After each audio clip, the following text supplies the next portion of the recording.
Exodus chapter 1.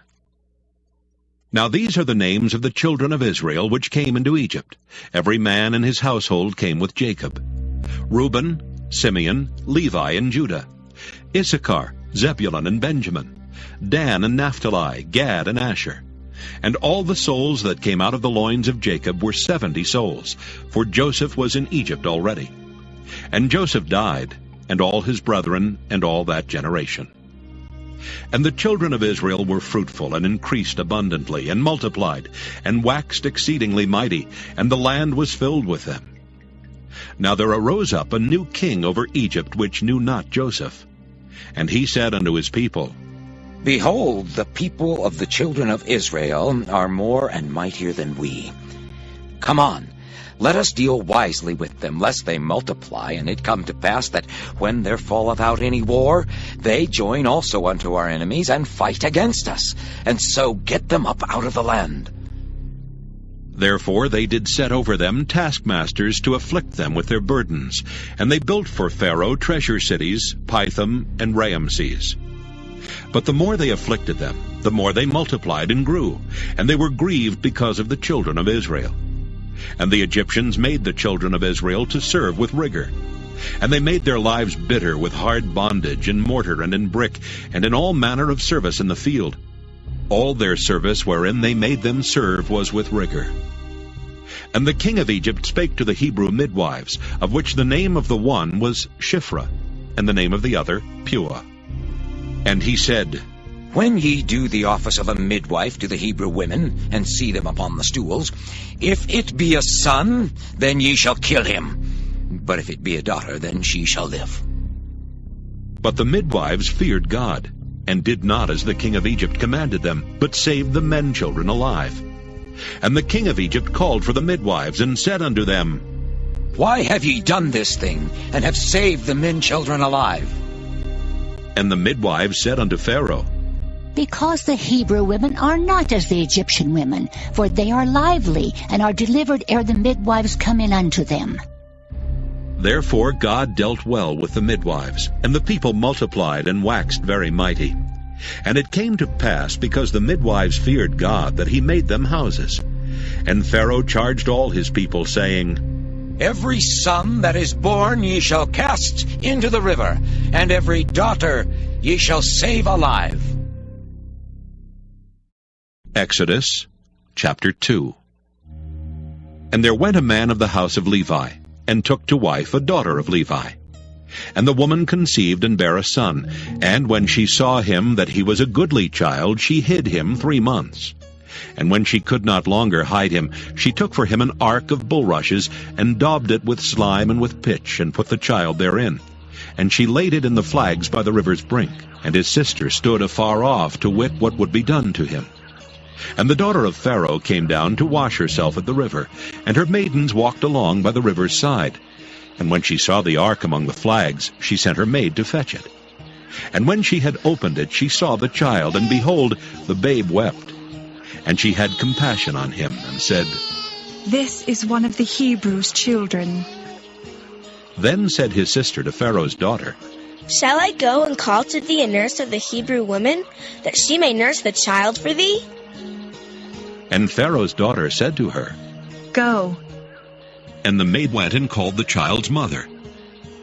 And Pharaoh's daughter said unto her, Take this child away and nurse it for me, and I will give thee thy wages. And the woman took the child and nursed it. And the child grew, and she brought him unto Pharaoh's daughter, and he became her son. And she called his name Moses. And she said, Because I drew him out of the water. And it came to pass in those days, when Moses was grown, that he went out unto his brethren, and looked on their burdens. And he spied an Egyptian smiting an Hebrew, one of his brethren. And he looked this way and that way, and when he saw that there was no man, he slew the Egyptian, and hid him in the sand. And when he went out the second day, behold, 2 men of the Hebrews strove together. And he said to him that did the wrong, Wherefore smitest thou thy fellow? And he said, Who made thee a prince and a judge over us? Intendest thou to kill me, as thou killedst the Egyptian? And Moses feared, and said, Surely this thing is known. Now when Pharaoh heard this thing, he sought to slay Moses. But Moses fled from the face of Pharaoh and dwelt in the land of Midian, and he sat down by a well. Now the priest of Midian had 7 daughters, and they came and drew water and filled the troughs to water their father's flock. And the shepherds came and drove them away, but Moses stood up and helped them and watered their flock. And when they came to Reuel their father, he said, How is it that ye are come so soon today? And they said, An Egyptian delivered us out of the hand of the shepherds, and also drew water enough for us and watered the flock. And he said unto his daughters, And where is he? Why is it that ye have left the man? Call him, that he may eat bread. And Moses was content to dwell with the man, and he gave Moses Zipporah his daughter. And she bare him a son, and he called his name Gershom. For he said, I have been a stranger in a strange land. And it came to pass in process of time that the king of Egypt died. And the children of Israel sighed by reason of the bondage, and they cried, and their cry came up unto God by reason of the bondage. And God heard their groaning, and God remembered his covenant with Abraham, with Isaac, and with Jacob. And God looked upon the children of Israel, and God had respect unto them. Exodus chapter 3. Now Moses kept the flock of Jethro his father-in-law, the priest of Midian, and he led the flock to the backside of the desert, and came to the mountain of God, even to Horeb. And the angel of the Lord appeared unto him in a flame of fire out of the midst of a bush. And he looked, and behold, the bush burned with fire, and the bush was not consumed. And Moses said, I will now turn aside and see this great sight, why the bush is not burnt. And when the Lord saw that he turned aside to see, God called unto him out of the midst of the bush, and said, Moses, Moses. And he said, Here am I. And he said, Draw not nigh hither. Put off thy shoes from off thy feet, for the place whereon thou standest is holy ground. Moreover he said, I am the God of thy father, the God of Abraham, the God of Isaac, and the God of Jacob. And Moses hid his face, for he was afraid to look upon God. And the Lord said, I have surely seen the affliction of my people which are in Egypt, and have heard their cry by reason of their taskmasters, for I know their sorrows.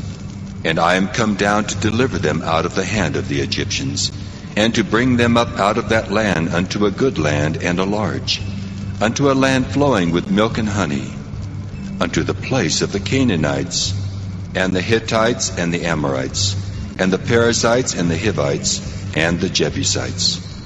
Now therefore, behold, the cry of the children of Israel is come unto me, and I have also seen the oppression wherewith the Egyptians oppress them. Come now therefore, and I will send thee unto Pharaoh, that thou mayest bring forth my people, the children of Israel, out of Egypt. And Moses said unto God, Who am I, that I should go unto Pharaoh, and that I should bring forth the children of Israel out of Egypt? And he said, Certainly I will be with thee, and this shall be a token unto thee that I have sent thee. When thou hast brought forth the people out of Egypt, ye shall serve God upon this mountain. And Moses said unto God, Behold, when I come unto the children of Israel, and shall say unto them, The God of your fathers hath sent me unto you, and they shall say to me, What is his name? What shall I say unto them? And God said unto Moses, I am that I am. And he said, Thus shalt thou say unto the children of Israel, I am hath sent me unto you. And God said moreover unto Moses, Thus shalt thou say unto the children of Israel, The Lord God of your fathers, the God of Abraham, the God of Isaac, and the God of Jacob hath sent me unto you. This is my name forever, and this is my memorial unto all generations. Go and gather the elders of Israel together, and say unto them, The Lord God of your fathers, the God of Abraham, of Isaac, and of Jacob, appeared unto me, saying, I have surely visited you and seen that which is done to you in Egypt. And I have said, I will bring you up out of the affliction of Egypt unto the land of the Canaanites, and the Hittites, and the Amorites, and the Perizzites, and the Hivites, and the Jebusites, unto a land flowing with milk and honey. And they shall hearken to thy voice, and thou shalt come, thou and the elders of Israel, unto the king of Egypt. And ye shall say unto him, The Lord God of the Hebrews hath met with us. And now let us go, we beseech thee, 3 days' journey into the wilderness, that we may sacrifice to the Lord our God. And I am sure that the king of Egypt will not let you go, no, not by a mighty hand. And I will stretch out my hand and smite Egypt with all my wonders, which I will do in the midst thereof, and after that he will let you go. And I will give this people favor in the sight of the Egyptians, and it shall come to pass that when ye go, ye shall not go empty. But every woman shall borrow of her neighbor, and of her that sojourneth in her house, jewels of silver, and jewels of gold, and raiment. And ye shall put them upon your sons and upon your daughters, and ye shall spoil the Egyptians. Exodus chapter 4. And Moses answered and said, But behold, they will not believe me, nor hearken unto my voice, for they will say, The Lord hath not appeared unto thee. And the Lord said unto him, What is that in thine hand? And he said, A rod. And he said, Cast it on the ground. And he cast it on the ground, and it became a serpent, and Moses fled from before it. And the Lord said unto Moses, Put forth thine hand, and take it by the tail. And he put forth his hand, and caught it, and it became a rod in his hand, that they may believe that the Lord God of their fathers, the God of Abraham, the God of Isaac, and the God of Jacob hath appeared unto thee. And the Lord said furthermore unto him, Put now thine hand into thy bosom. And he put his hand into his bosom, and when he took it out, behold, his hand was leprous as snow. And he said, Put thine hand into thy bosom again. And he put his hand into his bosom again, and plucked it out of his bosom, and behold, it was turned again as his other flesh. And it shall come to pass, if they will not believe thee, neither hearken to the voice of the first sign, that they will believe the voice of the latter sign. And it shall come to pass, if they will not believe also these 2 signs, neither hearken unto thy voice, that thou shalt take of the water of the river, and pour it upon the dry land. And the water which thou takest out of the river shall become blood upon the dry land. And Moses said unto the Lord, O my Lord, I am not eloquent, neither heretofore nor since thou hast spoken unto thy servant, but I am slow of speech, and of a slow tongue. And the Lord said unto him, Who hath made man's mouth? Or who maketh the dumb, or deaf, or the seeing, or the blind? Have not I the Lord? Now therefore go, and I will be with thy mouth, and teach thee what thou shalt say. And he said, O my Lord, send, I pray thee, by the hand of him whom thou wilt send. And the anger of the Lord was kindled against Moses, and he said, Is not Aaron the Levite thy brother? I know that he can speak well. And also, behold, he cometh forth to meet thee. And when he seeth thee, he will be glad in his heart. And thou shalt speak unto him, and put words in his mouth. And I will be with thy mouth, and with his mouth, and will teach you what ye shall do. And he shall be thy spokesman unto the people. And he shall be, even he shall be to thee instead of a mouth, and thou shalt be to him instead of God. And thou shalt take this rod in thine hand, wherewith thou shalt do signs. And Moses went and returned to Jethro his father-in-law, and said unto him, Let me go, I pray thee, and return unto my brethren which are in Egypt, and see whether they be yet alive. And Jethro said to Moses, Go in peace. And the Lord said unto Moses in Midian, Go, return into Egypt, for all the men are dead which sought thy life. And Moses took his wife and his sons, and set them upon an ass, and he returned to the land of Egypt. And Moses took the rod of God in his hand. And the Lord said unto Moses, When thou goest to return into Egypt, see that thou do all those wonders before Pharaoh which I put in thine hand. But I will harden his heart, that he shall not let the people go. And thou shalt say unto Pharaoh, Thus saith the Lord, Israel is my son, even my firstborn. And I say unto thee, Let my son go, that he may serve me. And if thou refuse to let him go, behold, I will slay thy son, even thy firstborn. And it came to pass by the way in the inn, that the Lord met him, and sought to kill him. Then Zipporah took a sharp stone, and cut off the foreskin of her son, and cast it at his feet, and said, Surely a bloody husband art thou to me. So he let him go. Then she said, A bloody husband thou art, because of the circumcision. And the Lord said to Aaron, Go into the wilderness to meet Moses. And he went and met him in the mount of God, and kissed him. And Moses told Aaron all the words of the Lord who had sent him, and all the signs which he had commanded him. And Moses and Aaron went and gathered together all the elders of the children of Israel. And Aaron spake all the words which the Lord had spoken unto Moses, and did the signs in the sight of the people. And the people believed. And when they heard that the Lord had visited the children of Israel, and that he had looked upon their affliction, then they bowed their heads and worshipped.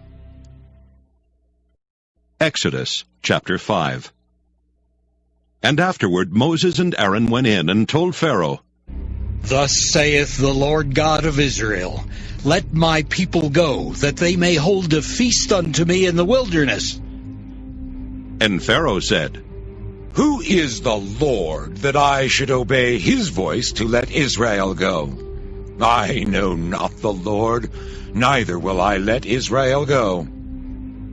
And they said, The God of the Hebrews hath met with us. Let us go, we pray thee, 3 days' journey into the desert, and sacrifice unto the Lord our God, lest he fall upon us with pestilence or with the sword. And the king of Egypt said unto them, Wherefore do ye, Moses and Aaron, let the people from their works? Get you unto your burdens.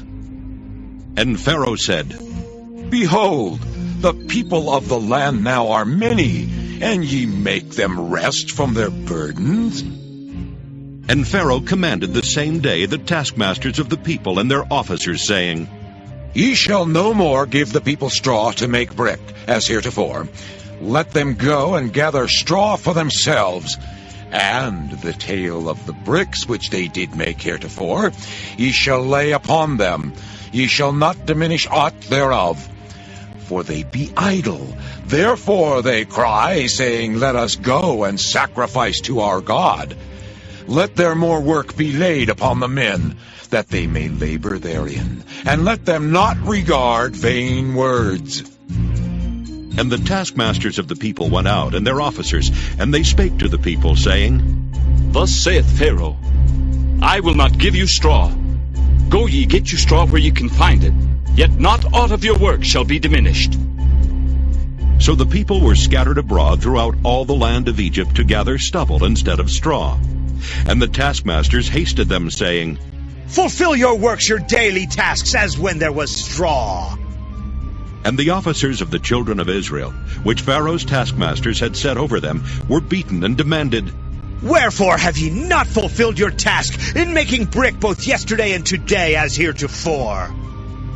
Then the officers of the children of Israel came and cried unto Pharaoh, saying, Wherefore dealest thou thus with thy servants? There is no straw given unto thy servants, and they say to us, Make brick, and behold, thy servants are beaten. But the fault is in thine own people. But he said, Ye are idle, therefore ye say, Let us go and do sacrifice to the Lord. Go therefore now and work, for there shall no straw be given you, yet shall ye deliver the tale of bricks. And the officers of the children of Israel did see that they were in evil case, after it was said, Ye shall not minish aught from your bricks of your daily task. And they met Moses and Aaron, who stood in the way as they came forth from Pharaoh. And they said unto them, The Lord look upon you and judge, because ye have made our Savior to be abhorred in the eyes of Pharaoh, and in the eyes of his servants, to put a sword in their hand to slay us.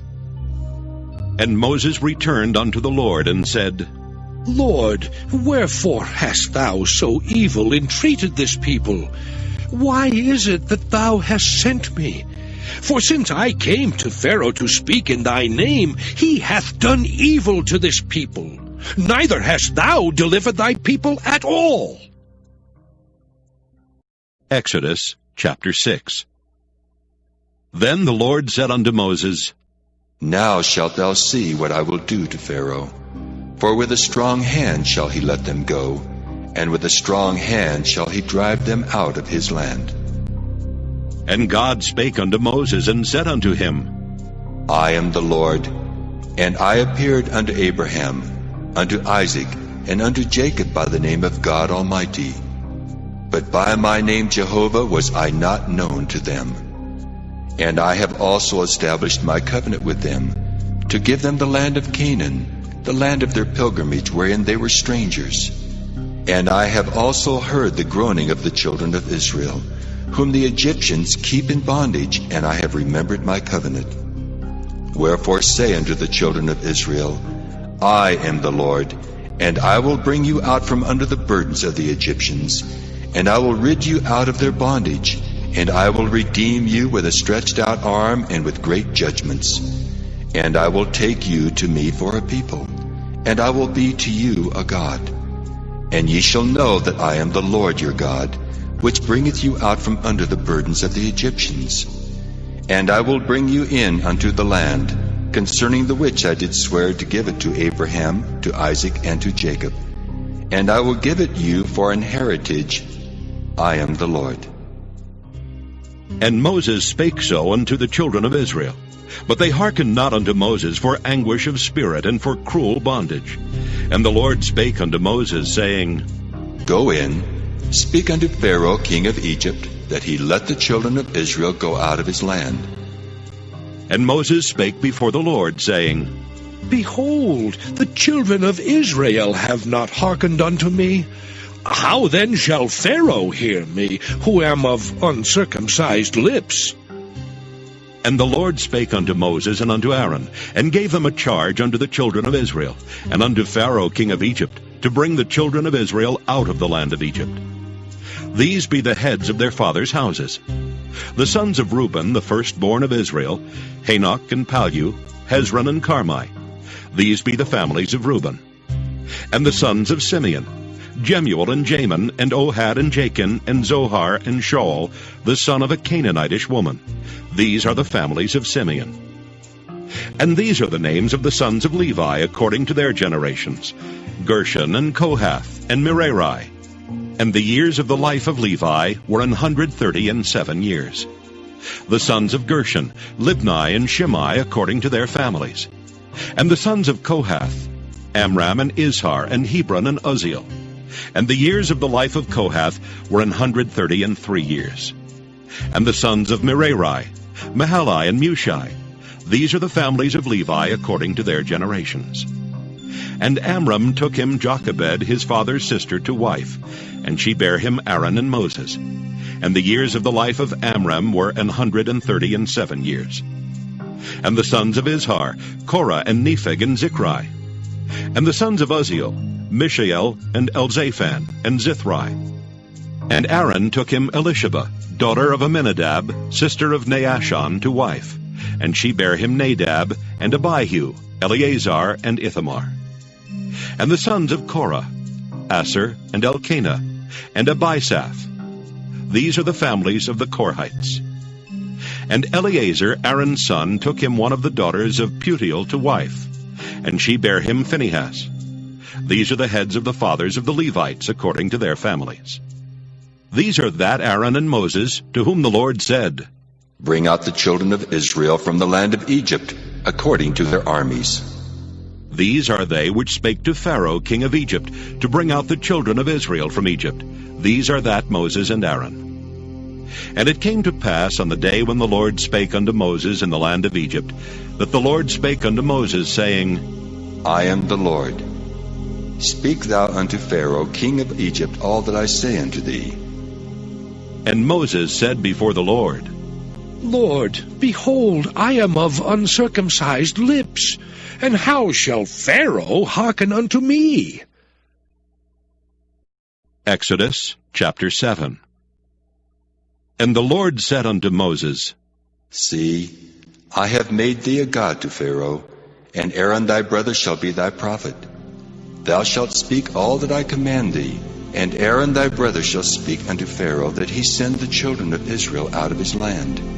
And I will harden Pharaoh's heart, and multiply my signs and my wonders in the land of Egypt. But Pharaoh shall not hearken unto you, that I may lay my hand upon Egypt, and bring forth mine armies, and my people the children of Israel out of the land of Egypt by great judgments.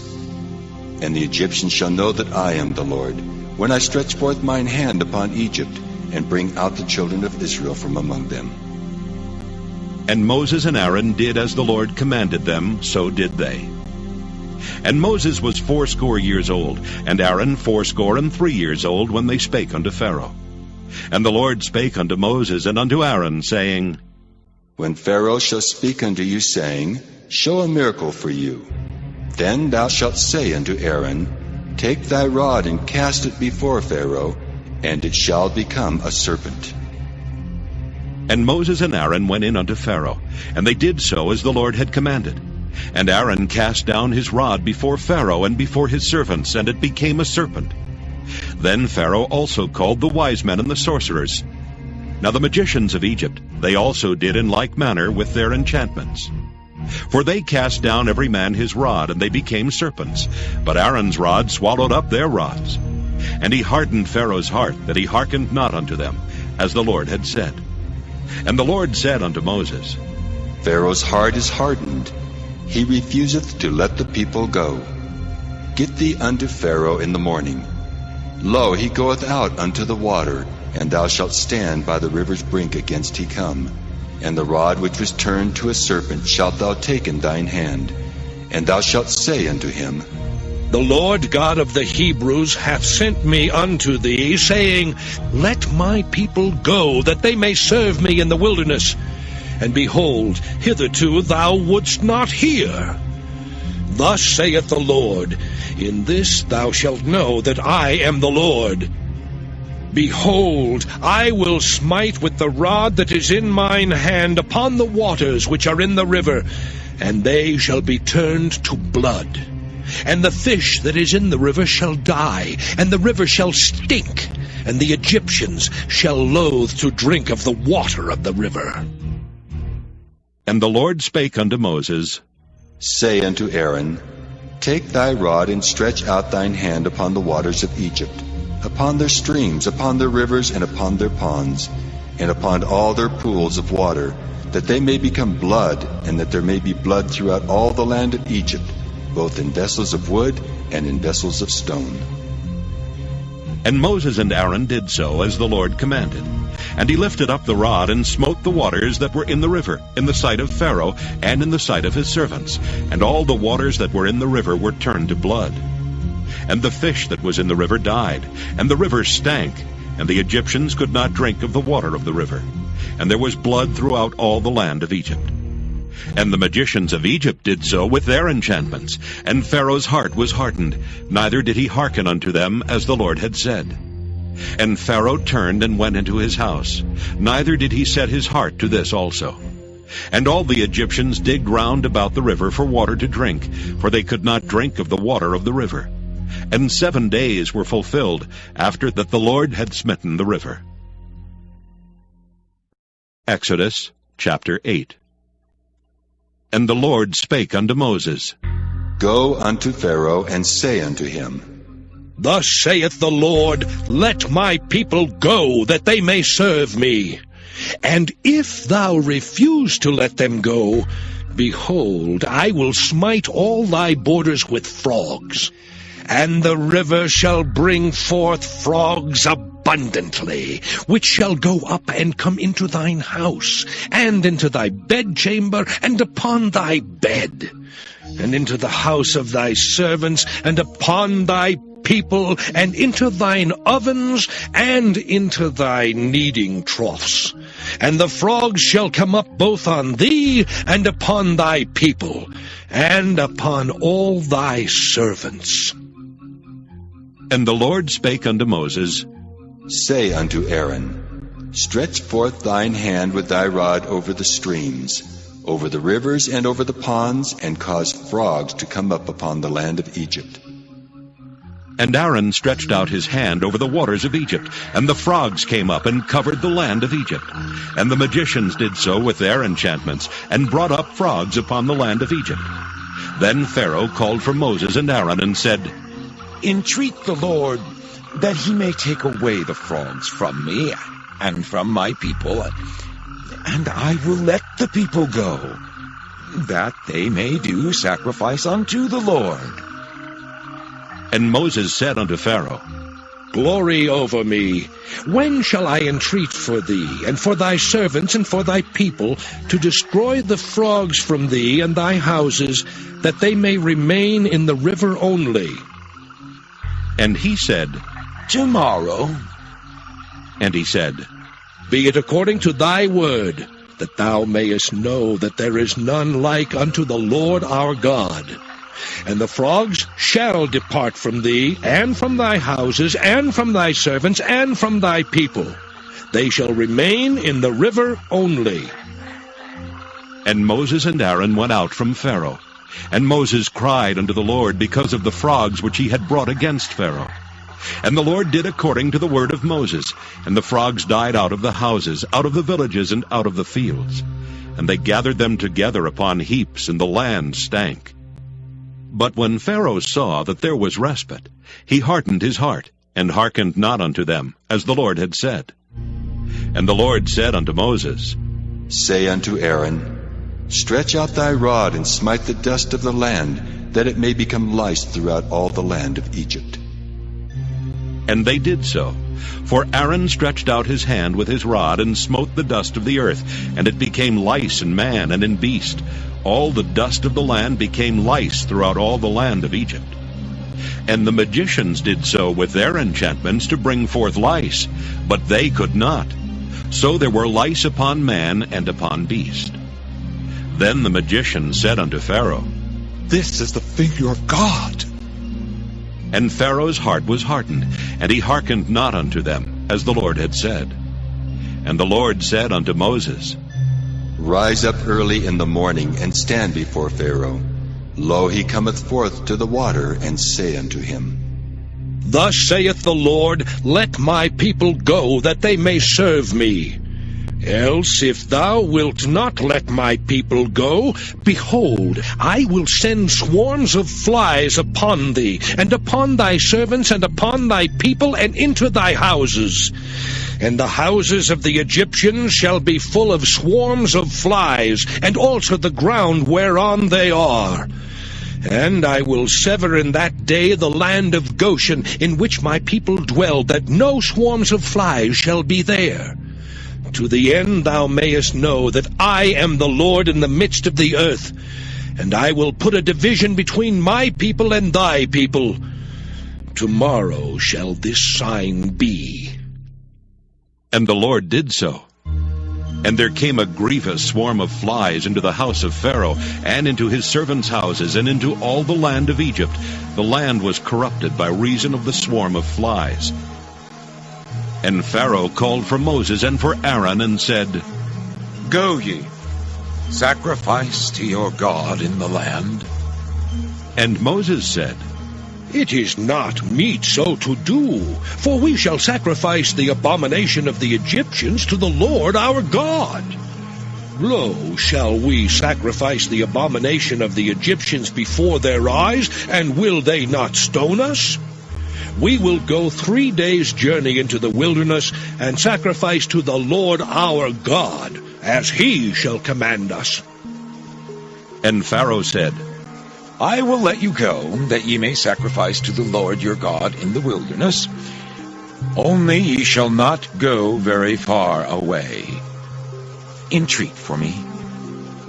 And Moses said, Behold, I go out from thee, and I will entreat the Lord that the swarms of flies may depart from Pharaoh, from his servants, and from his people tomorrow. But let not Pharaoh deal deceitfully any more in not letting the people go to sacrifice to the Lord. And Moses went out from Pharaoh and entreated the Lord. And the Lord did according to the word of Moses, and he removed the swarms of flies from Pharaoh, from his servants, and from his people. There remained not one.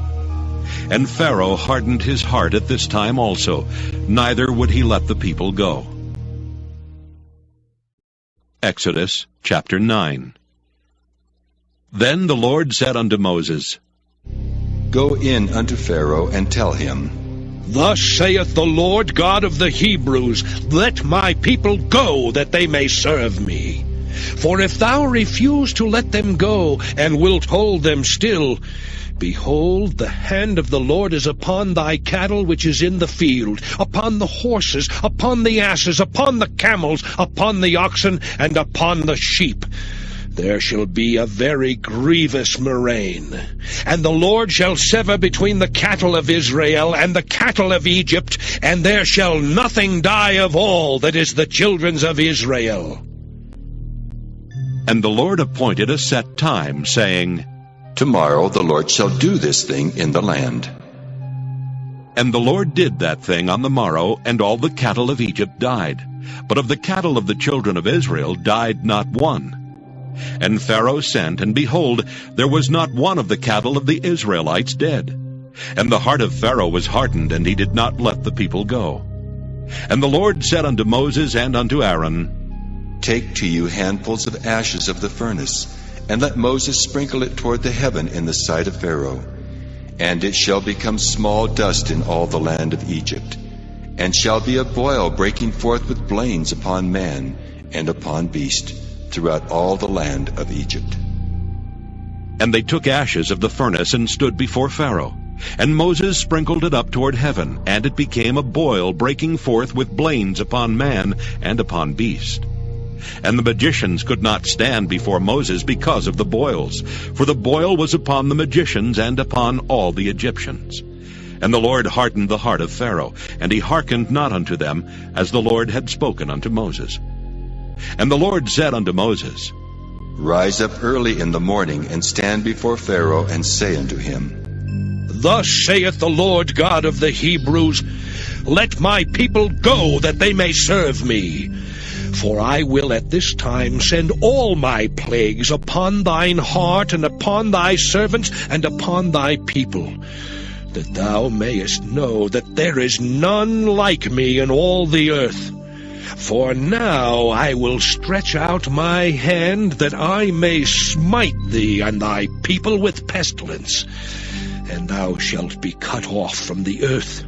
And in very deed for this cause have I raised thee up, for to show in thee my power, and that my name may be declared throughout all the earth. As yet exaltest thou thyself against my people, that thou wilt not let them go? Behold, tomorrow, about this time, I will cause it to rain a very grievous hail, such as hath not been in Egypt since the foundation thereof, even until now. Send therefore now, and gather thy cattle, and all that thou hast in the field.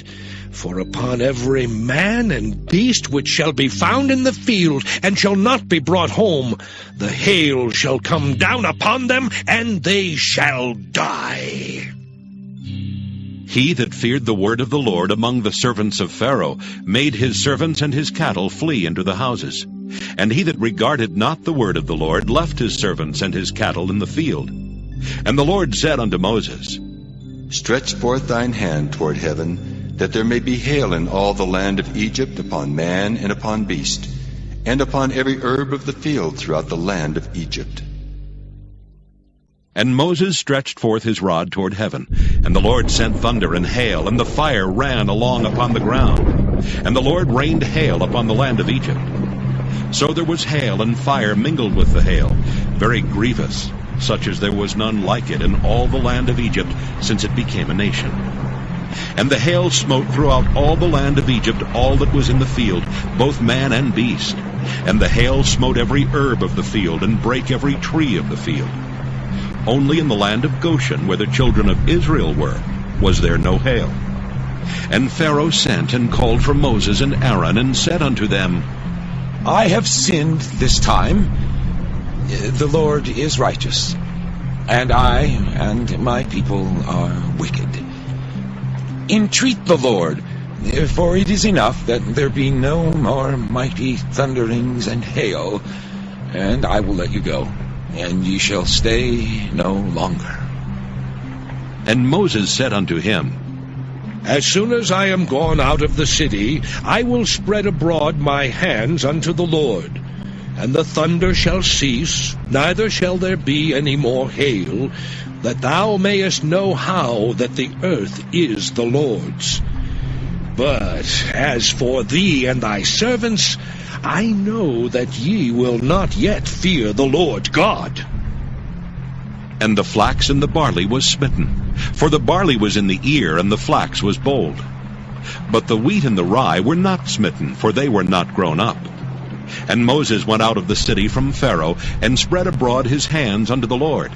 And the thunders and hail ceased, and the rain was not poured upon the earth.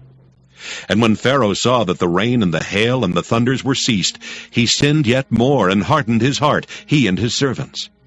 And the heart of Pharaoh was hardened, neither would he let the children of Israel go, as the Lord had spoken by Moses. Exodus chapter 10. And the Lord said unto Moses, Go in unto Pharaoh, for I have hardened his heart and the heart of his servants, that I might show these my signs before him, and that thou mayest tell in the ears of thy son, and of thy son's son, what things I have wrought in Egypt, and my signs which I have done among them, that ye may know how that I am the Lord. And Moses and Aaron came in unto Pharaoh, and said unto him, Thus saith the Lord God of the Hebrews, How long wilt thou refuse to humble thyself before me? Let my people go, that they may serve me. Else, if thou refuse to let my people go, behold, tomorrow will I bring the locusts into thy coast, and they shall cover the face of the earth, that one cannot be able to see the earth. And they shall eat the residue of that which is escaped, which remaineth unto you from the hail, and shall eat every tree which groweth for you out of the field. And they shall fill thy houses, and the houses of all thy servants, and the houses of all the Egyptians, which neither thy fathers nor thy fathers' fathers have seen, since the day that they were upon the earth unto this day. And he turned himself and went out from Pharaoh. And Pharaoh's servants said unto him, How long shall this man be a snare to us? Let the men go, that they may serve the Lord their God. Knowest thou not yet that Egypt is destroyed? And Moses and Aaron were brought again unto Pharaoh, and he said unto them, Go, serve the Lord your God. But who are they that shall go? And Moses said, We will go with our young and with our old, with our sons and with our daughters, with our flocks and with our herds will we go, for we must hold a feast unto the Lord. And he said unto them, Let the Lord be so with you, as I will let you go. and your little ones? Look to it, for evil is before you. Not so. Go now, ye that are men, and serve the Lord, for that ye did desire.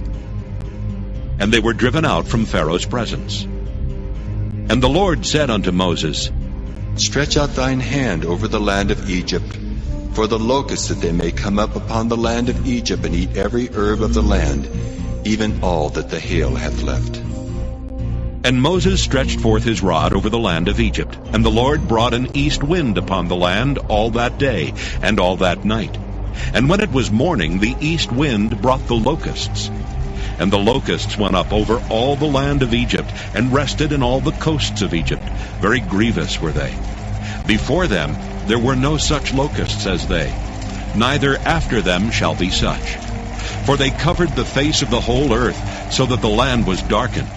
And they did eat every herb of the land, and all the fruit of the trees which the hail had left. And there remained not any green thing in the trees, or in the herbs of the field, through all the land of Egypt. Then Pharaoh called for Moses and Aaron in haste, and he said, I have sinned against the Lord your God, and against you. Now therefore forgive, I pray thee, my sin only this once, and entreat the Lord your God, that he may take away from me this death only. And he went out from Pharaoh, and entreated the Lord. And the Lord turned a mighty strong west wind, which took away the locusts, and cast them into the Red Sea. There remained not one locust in all the coasts of Egypt. But the Lord hardened Pharaoh's heart, so that he would not let the children of Israel go. And the Lord said unto Moses, Stretch out thine hand toward heaven, that there may be darkness over the land of Egypt, even darkness which may be felt. And Moses stretched forth his hand toward heaven, and there was a thick darkness in all the land of Egypt 3 days. They saw not one another, neither rose any from his place for 3 days. But all the children of Israel had light in their dwellings. And Pharaoh called unto Moses and said, Go ye, serve the Lord, only let your flocks and your herds be stayed. Let your little ones also go with you. And Moses said, Thou must give us also sacrifices and burnt offerings, that we may sacrifice unto the Lord our God. Our cattle also shall go with us. There shall not an hoof be left behind. For thereof must we take to serve the Lord our God. And we know not with what we must serve the Lord until we come thither. But the Lord hardened Pharaoh's heart, and he would not let them go. And Pharaoh said unto him, Get thee from me! Take heed to thyself, see my face no more, for in that day thou seest my face, thou shalt die. And Moses said, Thou hast spoken well. I will see thy face again no more. Exodus chapter 11. And the Lord said unto Moses, Yet will I bring one plague more upon Pharaoh and upon Egypt. Afterwards he will let you go hence. When he shall let you go, he shall surely thrust you out hence altogether. Speak now in the ears of the people, and let every man borrow of his neighbor, and every woman of her neighbor, jewels of silver and jewels of gold. And the Lord gave the people favor in the sight of the Egyptians. Moreover, the man Moses was very great in the land of Egypt, in the sight of Pharaoh's servants, and in the sight of the people. And Moses said, Thus saith the Lord, About midnight will I go out into the midst of Egypt, and all the firstborn in the land of Egypt shall die, from the firstborn of Pharaoh that sitteth upon his throne, even unto the firstborn of the maidservant that is behind the mill, and all the firstborn of beasts. And there shall be a great cry throughout all the land of Egypt, such as there was none like it, nor shall be like it any more. But against any of the children of Israel shall not a dog move his tongue against man or beast, that ye may know how that the Lord doth put a difference between the Egyptians and Israel. And all these thy servants shall come down unto me, and bow down themselves unto me, saying, Get thee out, and all the people that follow thee. And after that I will go out. And he went out from Pharaoh in a great anger. And the Lord said unto Moses, Pharaoh shall not hearken unto you, that my wonders may be multiplied in the land of Egypt. And Moses and Aaron did all these wonders before Pharaoh. And the Lord hardened Pharaoh's heart, so that he would not let the children of Israel go out of his land. Exodus chapter 12. And the Lord spake unto Moses and Aaron in the land of Egypt, saying, This month shall be unto you the beginning of months. It shall be the first month of the year to you. Speak ye unto all the congregation of Israel, saying, In the 10th day of this month they shall take to them every man a lamb, according to the house of their fathers, a lamb for an house. And if the household be too little for the lamb, let him and his neighbor next unto his house take it according to the number of the souls. Every man according to his eating shall make your count for the lamb. Your lamb shall be without blemish, a male of the first year. Ye shall take it out from the sheep or from the goats, and ye shall keep it up until the 14th day of the same month. And the whole assembly of the congregation of Israel shall kill it in the evening.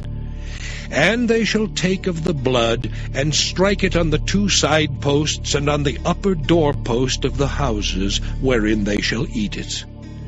And they shall eat the flesh in that night, roast with fire, and unleavened bread, and with bitter herbs they shall eat it. Eat not of it raw, nor sodden at all with water, but roast with fire.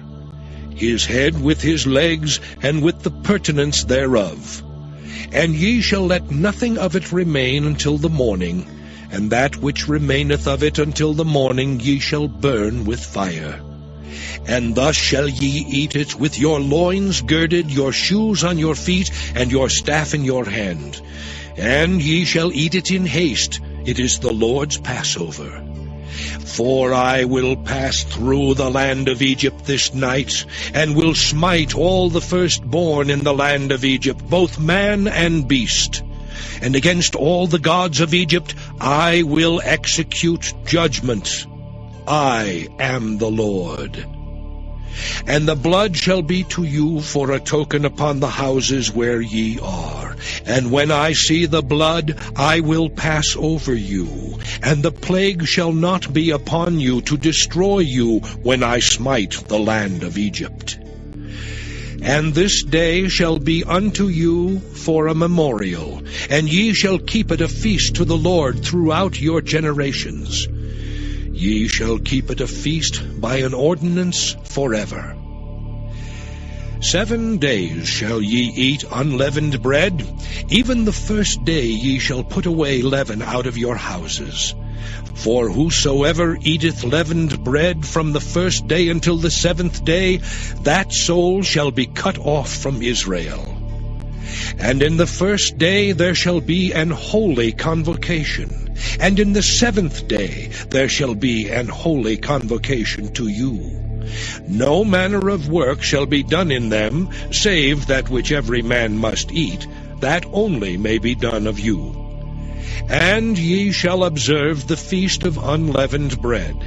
For in this selfsame day have I brought your armies out of the land of Egypt. Therefore shall ye observe this day in your generations by an ordinance forever. In the 1st month, on the 14th day of the month at even, ye shall eat unleavened bread, until the 21st day of the month at even. 7 days shall there be no leaven found in your houses. For whosoever eateth that which is leavened, even that soul shall be cut off from the congregation of Israel, whether he be a stranger or born in the land. Ye shall eat nothing leavened. In all your habitations shall ye eat unleavened bread. Then Moses called for all the elders of Israel, and said unto them, Draw out and take you a lamb according to your families, and kill the Passover. And ye shall take a bunch of hyssop, and dip it in the blood that is in the basin, and strike the lintel and the 2 side posts with the blood that is in the basin. And none of you shall go out at the door of his house until the morning. For the Lord will pass through to smite the Egyptians, and when he seeth the blood upon the lintel and on the 2 side posts, the Lord will pass over the door, and will not suffer the destroyer to come in unto your houses to smite you. And ye shall observe this thing for an ordinance to thee and to thy sons forever.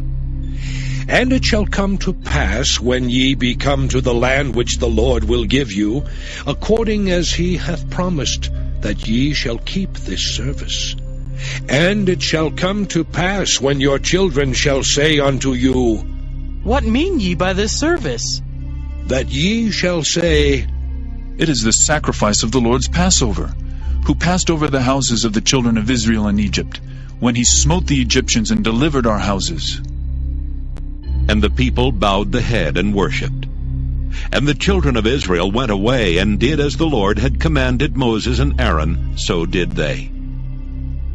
And it came to pass that at midnight the Lord smote all the firstborn in the land of Egypt, from the firstborn of Pharaoh that sat on his throne, unto the firstborn of the captive that was in the dungeon, and all the firstborn of cattle. And Pharaoh rose up in the night, he and all his servants and all the Egyptians. And there was a great cry in Egypt, for there was not a house where there was not one dead. And he called for Moses and Aaron by night, and said, Rise up, and get you forth from among my people, both ye and the children of Israel, and go, serve the Lord as ye have said. Also take your flocks and your herds as ye have said, and be gone. And bless me also. And the Egyptians were urgent upon the people, that they might send them out of the land in haste. For they said, We be all dead men. And the people took their dough before it was leavened, their kneading troughs being bound up in their clothes upon their shoulders. And the children of Israel did according to the word of Moses. And they borrowed of the Egyptians jewels of silver and jewels of gold and raiment. And the Lord gave the people favor in the sight of the Egyptians, so that they lent unto them such things as they required, and they spoiled the Egyptians. And the children of Israel journeyed from Ramesses to Succoth, about 600,000 on foot that were men beside children. And a mixed multitude went up also with them, and flocks and herds, even very much cattle. And they baked unleavened cakes of the dough which they brought forth out of Egypt, for it was not leavened, because they were thrust out of Egypt and could not tarry, neither had they prepared for themselves any victual. Now the sojourning of the children of Israel who dwelt in Egypt was 430 years. And it came to pass at the end of the 430 years, even the selfsame day it came to pass, that all the hosts of the Lord went out from the land of Egypt. It is a night to be much observed unto the Lord for bringing them out from the land of Egypt. This is that night of the Lord to be observed of all the children of Israel in their generations. And the Lord said unto Moses and Aaron, This is the ordinance of the Passover. There shall no stranger eat thereof, but every man's servant that is bought for money, when thou hast circumcised him, then shall he eat thereof. A foreigner and an hired servant shall not eat thereof. In one house shall it be eaten. Thou shalt not carry forth aught of the flesh abroad out of the house, neither shall ye break a bone thereof. All the congregation of Israel shall keep it. And when a stranger shall sojourn with thee, and will keep the Passover to the Lord, let all his males be circumcised, and then let him come near and keep it. And he shall be as one that is born in the land, for no uncircumcised person shall eat thereof. One law shall be to him that is homeborn, and unto the stranger that sojourneth among you. Thus did all the children of Israel. As the Lord commanded Moses and Aaron, so did they. And it came to pass the selfsame day that the Lord did bring the children of Israel out of the land of Egypt by their armies. Exodus chapter 13. And the Lord spake unto Moses, saying, Sanctify unto me all the firstborn, whatsoever openeth the womb among the children of Israel, both of man and of beast. It is mine. And Moses said unto the people, Remember this day in which ye came out from Egypt, out of the house of bondage. For by strength of hand the Lord brought you out from this place. There shall no leavened bread be eaten. This day came ye out in the month Abib.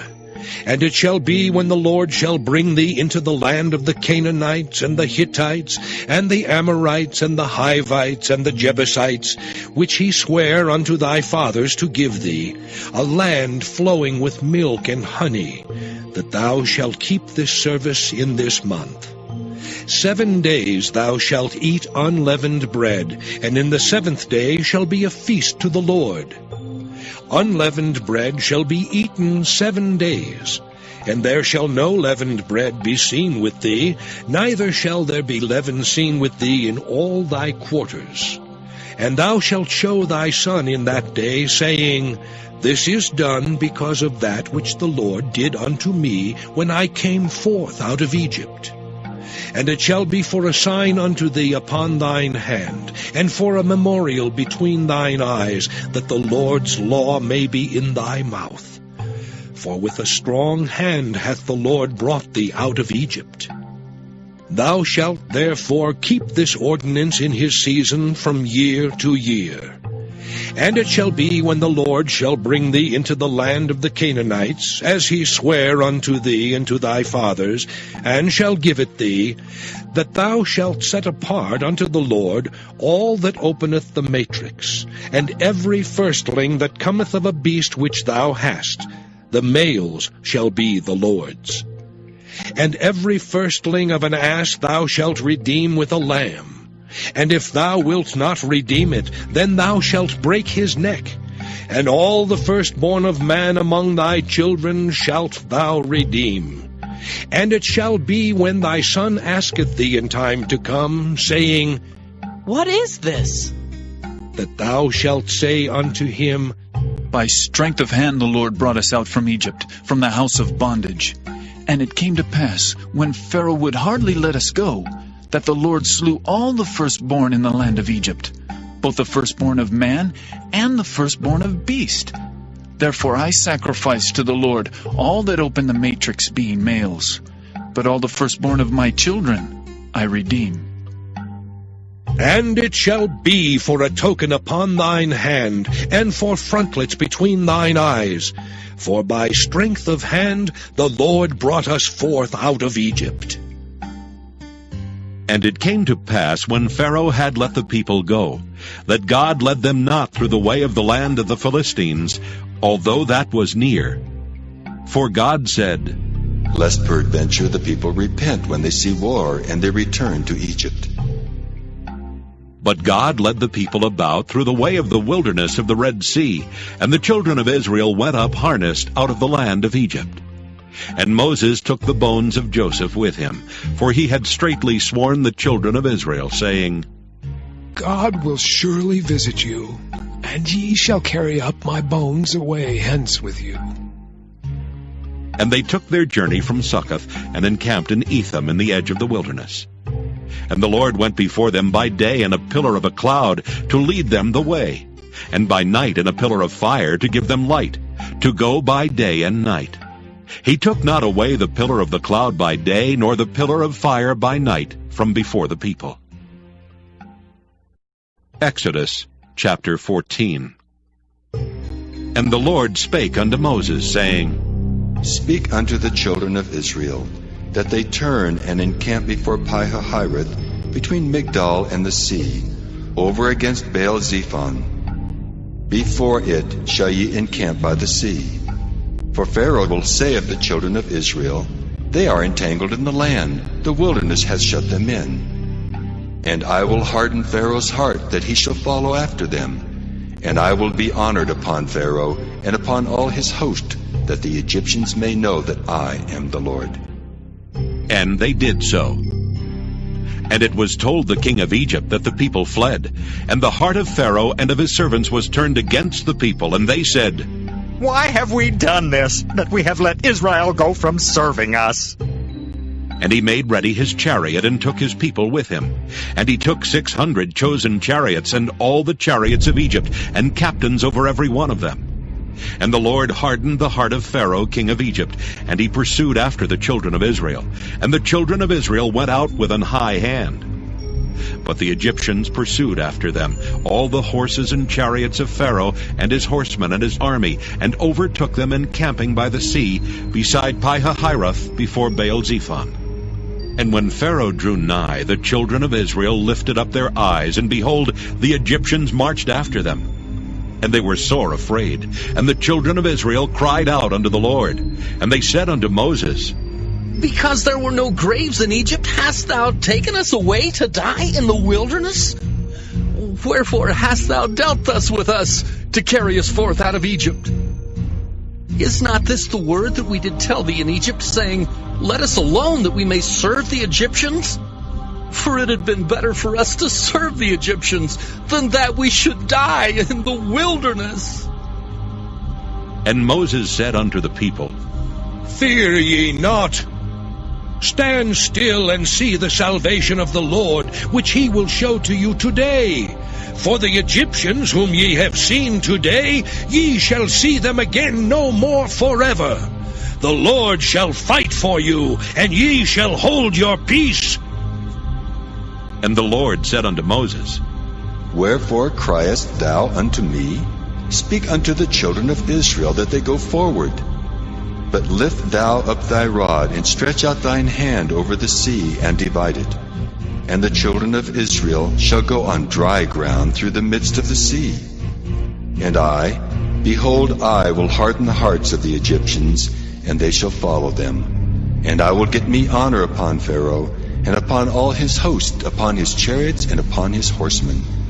And the Egyptians shall know that I am the Lord, when I have gotten me honor upon Pharaoh, upon his chariots, and upon his horsemen." And the angel of God, which went before the camp of Israel, removed and went behind them. And the pillar of the cloud went from before their face, and stood behind them. And it came between the camp of the Egyptians and the camp of Israel, and it was a cloud and darkness to them, but it gave light by night to these, so that the one came not near the other all the night. And Moses stretched out his hand over the sea, and the Lord caused the sea to go back by a strong east wind all that night, and made the sea dry land, and the waters were divided. And the children of Israel went into the midst of the sea upon the dry ground, and the waters were a wall unto them on their right hand and on their left. And the Egyptians pursued, and went in after them to the midst of the sea, even all Pharaoh's horses, his chariots, and his horsemen. And it came to pass that in the morning watch the Lord looked unto the host of the Egyptians through the pillar of fire and of the cloud, and troubled the host of the Egyptians, and took off their chariot wheels, that they drave them heavily. So that the Egyptians said, "Let us flee from the face of Israel." For the Lord fighteth for them against the Egyptians. And the Lord said unto Moses, "Stretch out thine hand over the sea, that the waters may come again upon the Egyptians, upon their chariots, and upon their horsemen."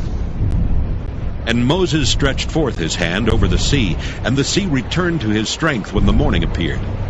And the Egyptians fled against it, and the Lord overthrew the Egyptians in the midst of the sea.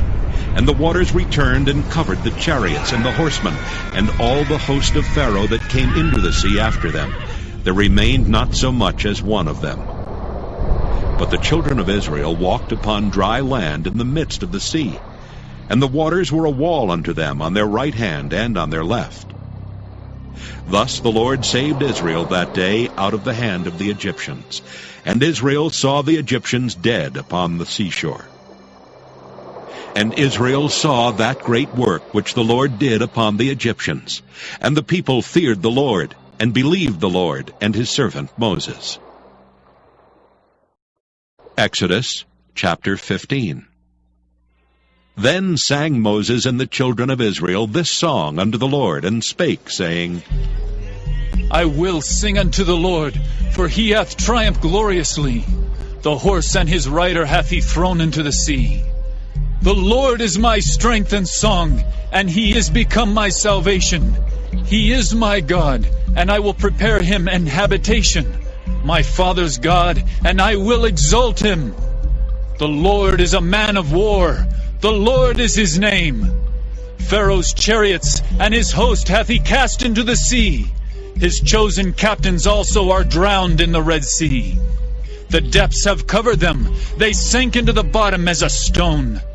Thy right hand, O Lord, is become glorious in power. Thy right hand, O Lord, hath dashed in pieces the enemy. And in the greatness of thine excellency, thou hast overthrown them that rose up against thee. Thou sentest forth thy wrath, which consumed them as stubble. And with a blast of thy nostrils the waters were gathered together. The flood stood upright as an heap, and the depths were congealed in the heart of the sea. The enemy said, I will pursue, I will overtake, I will divide the spoil. My lust shall be satisfied upon them. I will draw my sword, my hand shall destroy them. Thou didst blow with thy wind, the sea covered them, they sank as lead in the mighty waters. Who is like unto thee, O Lord, among the gods? Who is like thee, glorious in holiness, fearful in praises, doing wonders? Thou stretchest out thy right hand, the earth swallowed them. Thou in thy mercy hast led forth the people which thou hast redeemed. Thou hast guided them in thy strength unto thy holy habitation. The people shall hear and be afraid. Sorrow shall take hold on the inhabitants of Palestina. Then the dukes of Edom shall be amazed. The mighty men of Moab, trembling, shall take hold upon them. All the inhabitants of Canaan shall melt away. Fear and dread shall fall upon them. By the greatness of thine arm, they shall be as still as a stone. Till thy people pass over, O Lord. Till the people pass over which thou hast purchased. Thou shalt bring them in and plant them in the mountain of thine inheritance, in the place, O Lord, which thou hast made for thee to dwell in the sanctuary, O Lord, which thy hands have established. The Lord shall reign forever and ever. For the horse of Pharaoh went in with his chariots, and with his horsemen into the sea. And the Lord brought again the waters of the sea upon them. But the children of Israel went on dry land in the midst of the sea. And Miriam the prophetess, the sister of Aaron, took a timbrel in her hand. And all the women went out after her with timbrels and with dances. And Miriam answered them, Sing ye to the Lord, for he hath triumphed gloriously.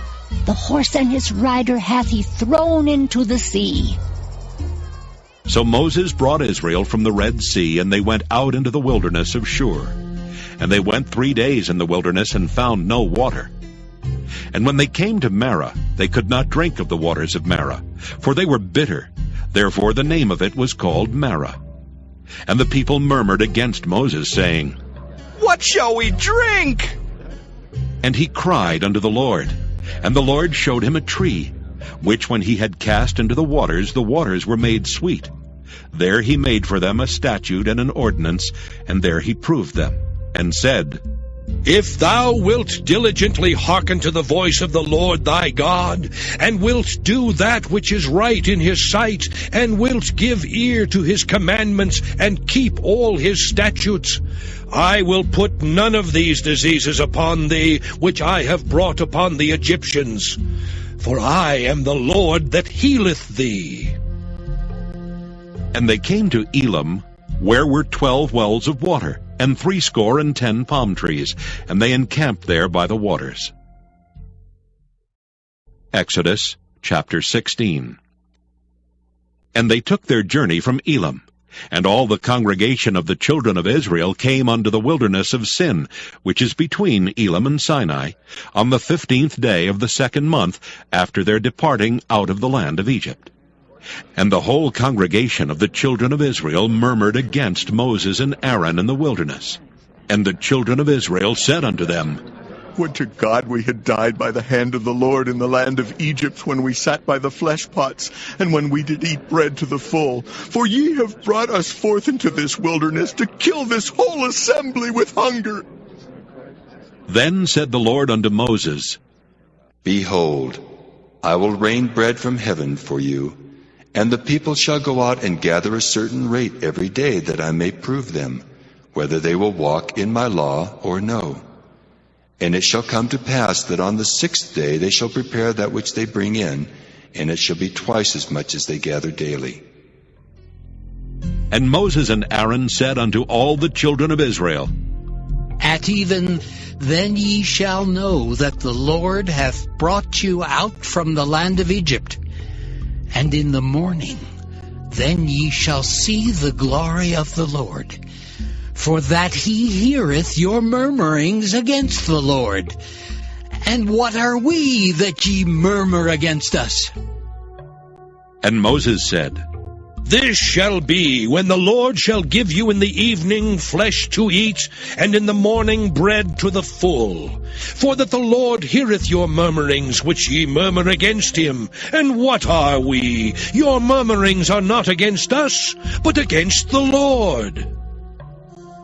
And Moses spake unto Aaron, Say unto all the congregation of the children of Israel, Come near before the Lord, for he hath heard your murmurings.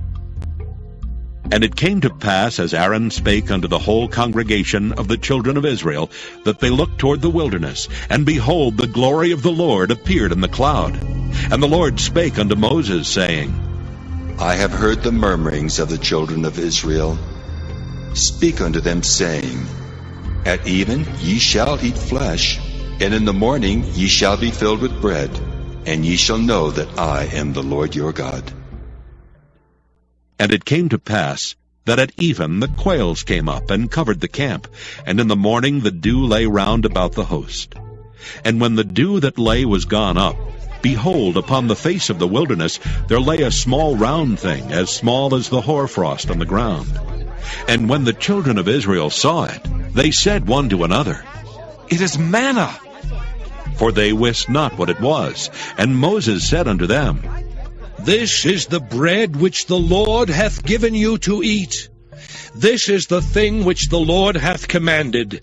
Gather of it every man according to his eating, an omer for every man according to the number of your persons. Take ye every man for them which are in his tents. And the children of Israel did so, and gathered, some more, some less. And when they did meet it with an omer, he that gathered much had nothing over, and he that gathered little had no lack. They gathered every man according to his eating. And Moses said, Let no man leave of it till the morning. Notwithstanding they hearkened not unto Moses, but some of them left of it until the morning, and it bred worms and stank, and Moses was wroth with them. And they gathered it every morning, every man according to his eating, and when the sun waxed hot it melted. And it came to pass that on the 6th day they gathered twice as much bread, 2 omers for one man. And all the rulers of the congregation came and told Moses. And he said unto them, This is that which the Lord hath said. Tomorrow is the rest of the holy Sabbath unto the Lord. Bake that which ye will bake today, and seethe that ye will seethe. And that which remaineth over lay up for you to be kept until the morning. And they laid it up till the morning as Moses bade, and it did not stink, neither was there any worm therein. And Moses said, Eat that today, for today is a Sabbath unto the Lord. Today ye shall not find it in the field. 6 days ye shall gather it, but on the 7th day, which is the Sabbath, in it there shall be none. And it came to pass that there went out some of the people on the 7th day for to gather, and they found none. And the Lord said unto Moses, How long refuse ye to keep my commandments and my laws? See, for that the Lord hath given you the Sabbath. Therefore he giveth you on the 6th day the bread of 2 days. Abide ye every man in his place. Let no man go out of his place on the 7th day. So the people rested on the 7th day. And the house of Israel called the name thereof manna. And it was like coriander seed white, and the taste of it was like wafers made with honey. And Moses said, This is the thing which the Lord commandeth. Fill an omer of it to be kept for your generations, that they may see the bread wherewith I have fed you in the wilderness, when I brought you forth from the land of Egypt. And Moses said unto Aaron, Take a pot, and put an omer full of manna therein, and lay it up before the Lord, to be kept for your generations. As the Lord commanded Moses, so Aaron laid it up before the testimony to be kept. And the children of Israel did eat manna 40 years, until they came to a land inhabited. They did eat manna until they came unto the borders of the land of Canaan. Now an omer is the 10th part of an ephah. Exodus chapter 17. And all the congregation of the children of Israel journeyed from the wilderness of Sin after their journeys according to the commandment of the Lord, and pitched in Rephidim, and there was no water for the people to drink. Wherefore the people did chide with Moses, and said, Give us water that we may drink. And Moses said unto them, Why chide ye with me? Wherefore do ye tempt the Lord? And the people thirsted there for water, and the people murmured against Moses, and said, Wherefore is this that thou hast brought us up out of Egypt, to kill us and our children and our cattle with thirst? And Moses cried unto the Lord, saying, What shall I do unto this people? They be almost ready to stone me. And the Lord said unto Moses, Go on before the people, and take with thee of the elders of Israel, and thy rod wherewith thou smotest the river. Take in thine hand, and go. Behold, I will stand before thee there upon the rock in Horeb, and thou shalt smite the rock, and there shall come water out of it, that the people may drink. And Moses did so in the sight of the elders of Israel. And he called the name of the place Massah and Meribah, because of the chiding of the children of Israel, and because they tempted the Lord, saying, Is the Lord among us or not? Then came Amalek and fought with Israel in Rephidim. And Moses said unto Joshua, Choose us out men, and go out, fight with Amalek. Tomorrow I will stand on the top of the hill with the rod of God in mine hand. So Joshua did as Moses had said to him, and fought with Amalek.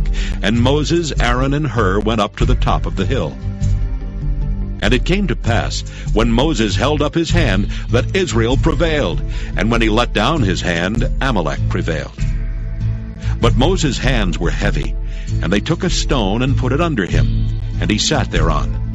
And Aaron and Hur stayed up his hands, the one on the one side and the other on the other side, and his hands were steady until the going down of the sun. And Joshua discomfited Amalek and his people with the edge of the sword. And the Lord said unto Moses, Write this for a memorial in a book, and rehearse it in the ears of Joshua. For I will utterly put out the remembrance of Amalek from under heaven. And Moses built an altar, and called the name of it Jehovah Nissi. For he said, Because the Lord hath sworn that the Lord will have war with Amalek from generation to generation. Exodus chapter 18.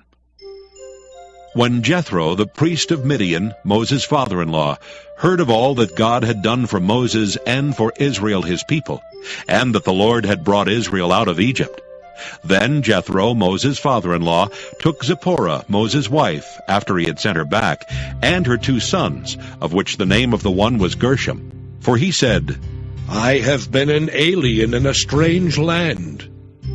And the name of the other was Eleazar. For the God of my father, said he, was mine help, and delivered me from the sword of Pharaoh, And Jethro, Moses' father-in-law, came with his sons and his wife unto Moses into the wilderness, where he encamped at the mount of God. And he said unto Moses, I, thy father-in-law Jethro, am come unto thee, and thy wife and her 2 sons with her. And Moses went out to meet his father-in-law, and did obeisance, and kissed him. And they asked each other of their welfare, and they came into the tent. And Moses told his father-in-law all that the Lord had done unto Pharaoh, and to the Egyptians for Israel's sake, and all the travail that had come upon them by the way, and how the Lord delivered them. And Jethro rejoiced for all the goodness which the Lord had done to Israel, whom he had delivered out of the hand of the Egyptians. And Jethro said, Blessed be the Lord, who hath delivered you out of the hand of the Egyptians, and out of the hand of Pharaoh, who hath delivered the people from under the hand of the Egyptians. Now I know that the Lord is greater than all gods, for in the thing wherein they dealt proudly he was above them. And Jethro, Moses' father-in-law, took a burnt offering and sacrifices for God. And Aaron came, and all the elders of Israel, to eat bread with Moses' father-in-law before God. And it came to pass on the morrow that Moses sat to judge the people, and the people stood by Moses from the morning unto the evening. And when Moses' father-in-law saw all that he did to the people, he said, What is this thing that thou doest to the people? Why sittest thou thyself alone, and all the people stand by thee from morning until even? And Moses said unto his father-in-law, Because the people come unto me to inquire of God. When they have a matter, they come unto me, and I judge between one and another, and I do make them know the statutes of God and his laws. And Moses' father-in-law said unto him, The thing that thou doest is not good. Thou wilt surely wear away both thou and this people that is with thee. For this thing is too heavy for thee. Thou art not able to perform it thyself alone. Hearken now unto my voice. I will give thee counsel, and God shall be with thee. Be thou for the people to Godward, that thou mayest bring the causes unto God. And thou shalt teach them ordinances and laws, and shalt show them the way wherein they must walk, and the work that they must do. Moreover, thou shalt provide out of all the people able men such as fear God, men of truth, hating covetousness, and place such over them to be rulers of thousands, and rulers of hundreds, rulers of 50s, and rulers of 10s. And let them judge the people at all seasons. And it shall be that every great matter they shall bring unto thee, but every small matter they shall judge. So shall it be easier for thyself, and they shall bear the burden with thee. If thou shalt do this thing, and God command thee so, then thou shalt be able to endure, and all this people shall also go to their place in peace. So Moses hearkened to the voice of his father-in-law, and did all that he had said. And Moses chose able men out of all Israel, and made them heads over the people, rulers of thousands, rulers of hundreds, rulers of 50s, and rulers of 10s. And they judged the people at all seasons. The hard causes they brought unto Moses, but every small matter they judged themselves. And Moses let his father-in-law depart, and he went his way into his own land. Exodus chapter 19. In the 3rd month, when the children of Israel were gone forth out of the land of Egypt, the same day came they into the wilderness of Sinai. For they were departed from Rephidim, and were come to the desert of Sinai, and had pitched in the wilderness. And there Israel camped before the mount. And Moses went up unto God, and the Lord called unto him out of the mountain, saying, Thus shalt thou say to the house of Jacob, and tell the children of Israel, Ye have seen what I did unto the Egyptians, and how I bare you on eagle's wings, and brought you unto myself. Now therefore, if ye will obey my voice indeed, and keep my covenant, then ye shall be a peculiar treasure unto me above all people, for all the earth is mine. And ye shall be unto me a kingdom of priests, and an holy nation. These are the words which thou shalt speak unto the children of Israel. And Moses came and called for the elders of the people, and laid before their faces all these words which the Lord commanded him. And all the people answered together and said, All that the Lord hath spoken, we will do. And Moses returned the words of the people unto the Lord. And the Lord said unto Moses, Lo, I come unto thee in a thick cloud, that the people may hear when I speak with thee, and believe thee forever. And Moses told the words of the people unto the Lord. And the Lord said unto Moses, Go unto the people, and sanctify them today and tomorrow, and let them wash their clothes, and be ready against the third day. For the third day the Lord will come down in the sight of all the people upon Mount Sinai. And thou shalt set bounds unto the people round about, saying, Take heed to yourselves that ye go not up into the mount, or touch the border of it. Whosoever toucheth the mount shall be surely put to death. There shall not an hand touch it, but he shall surely be stoned or shot through. Whether it be beast or man, it shall not live. When the trumpet soundeth long, they shall come up to the mount. And Moses went down from the mount unto the people, and sanctified the people, and they washed their clothes. And he said unto the people, Be ready against the third day, come not at your wives. And it came to pass on the third day in the morning, that there were thunders and lightnings, and a thick cloud upon the mount, and the voice of the trumpet exceeding loud, so that all the people that was in the camp trembled. And Moses brought forth the people out of the camp to meet with God, and they stood at the nether part of the mount. And Mount Sinai was altogether on a smoke, because the Lord descended upon it in fire.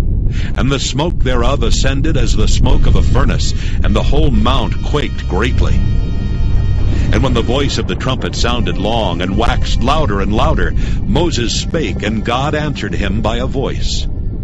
And the Lord came down upon Mount Sinai on the top of the mount. And the Lord called Moses up to the top of the mount, and Moses went up. And the Lord said unto Moses, Go down, charge the people, lest they break through unto the Lord to gaze, and many of them perish. And let the priests also, which come near to the Lord, sanctify themselves, lest the Lord break forth upon them. And Moses said unto the Lord, The people cannot come up to Mount Sinai, for thou chargest us, saying, Set bounds about the mount, and sanctify it. And the Lord said unto him, Away, get thee down, and thou shalt come up, thou and Aaron with thee. But let not the priests and the people break through to come up unto the Lord, lest he break forth upon them. So Moses went down unto the people, and spake unto them. Exodus chapter 20. And God spake all these words, saying, I am the Lord thy God, which have brought thee out of the land of Egypt, out of the house of bondage. Thou shalt have no other gods before me.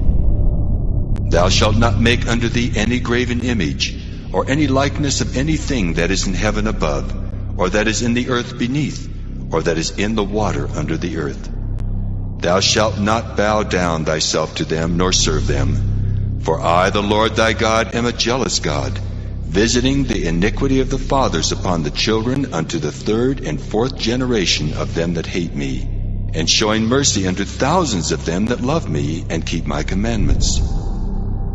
Thou shalt not take the name of the Lord thy God in vain, for the Lord will not hold him guiltless that taketh his name in vain. Remember the Sabbath day to keep it holy. 6 days shalt thou labor and do all thy work. But the seventh day is the Sabbath of the Lord thy God. In it thou shalt not do any work, thou, nor thy son, nor thy daughter, thy manservant, nor thy maidservant, nor thy cattle, nor thy stranger that is within thy gates.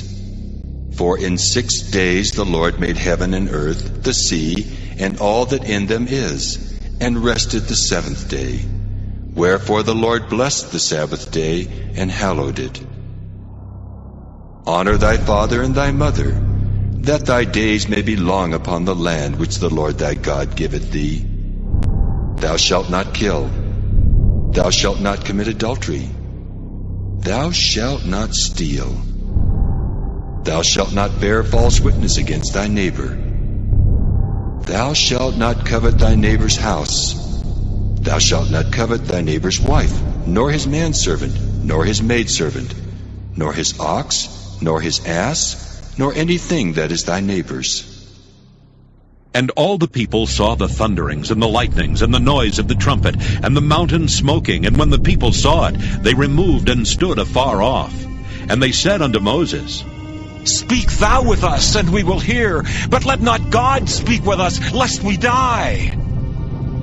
And Moses said unto the people, Fear not, for God is come to prove you, and that his fear may be before your faces, that ye sin not. And the people stood afar off, and Moses drew near unto the thick darkness where God was.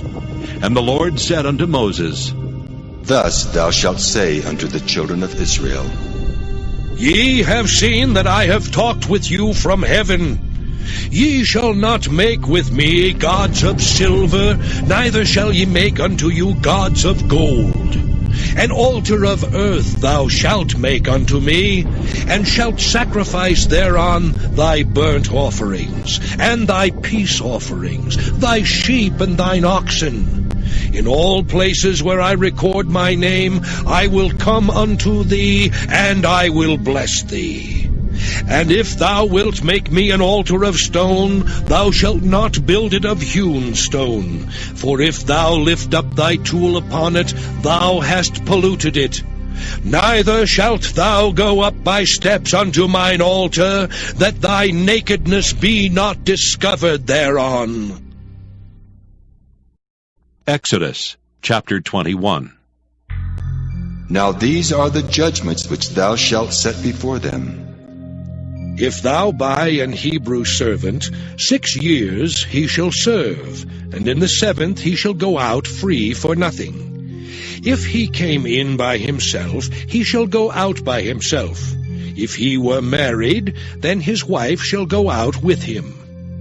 If his master have given him a wife, and she have borne him sons or daughters, the wife and her children shall be her master's, and he shall go out by himself. And if the servant shall plainly say, I love my master, my wife and my children, I will not go out free, then his master shall bring him unto the judges. He shall also bring him to the door, or unto the door post.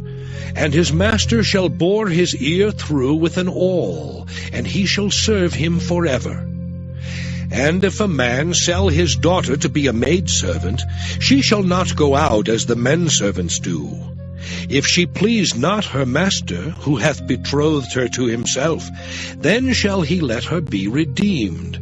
To sell her unto a strange nation he shall have no power, seeing he hath dealt deceitfully with her.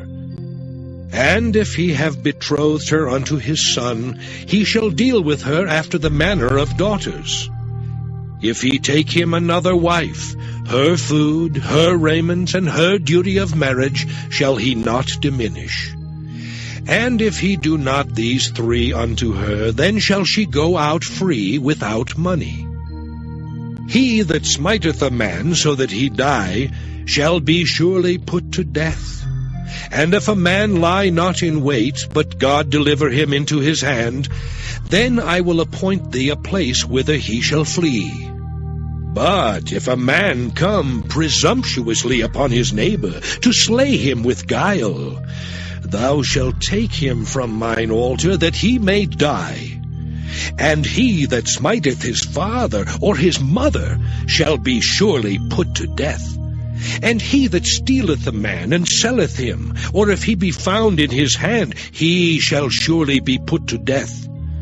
And he that curseth his father or his mother shall surely be put to death. And if men strive together, and one smite another with a stone, or with his fist, and he die not, but keepeth his bed, if he rise again, and walk abroad upon his staff, then shall he that smote him be quit. Only he shall pay for the loss of his time, and shall cause him to be thoroughly healed. And if a man smite his servant or his maid with a rod, and he die under his hand, he shall be surely punished. Notwithstanding, if he continue a day or two, he shall not be punished, for he is his money. If men strive and hurt a woman with child, so that her fruit depart from her, and yet no mischief follow, he shall be surely punished according as the woman's husband will lay upon him, and he shall pay as the judges determine. And if any mischief follow, then thou shalt give life for life, eye for eye, tooth for tooth, hand for hand, foot for foot, burning for burning, wound for wound, stripe for stripe. And if a man smite the eye of his servant, or the eye of his maid, that it perish, he shall let him go free for his eye's sake. And if he smite out his manservant's tooth, or his maidservant's tooth, he shall let him go free for his tooth's sake. If an ox gore a man or a woman, that they die, then the ox shall be surely stoned, and his flesh shall not be eaten, but the owner of the ox shall be quit. But if the ox were wont to push with his horn in time past, and it hath been testified to his owner, and he hath not kept him in, but that he hath killed a man or a woman, the ox shall be stoned, and his owner also shall be put to death. If there be laid on him a sum of money, then he shall give for the ransom of his life whatsoever is laid upon him. Whether he have gored a son, or have gored a daughter, according to this judgment shall it be done unto him. If the ox shall push a manservant or a maidservant, he shall give unto their master 30 shekels of silver, and the ox shall be stoned.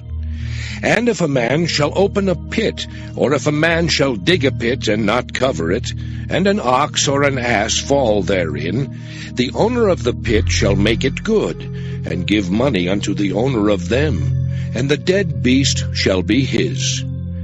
And if one man's ox hurt another's, that he die, then they shall sell the live ox, and divide the money of it, and the dead ox also they shall divide.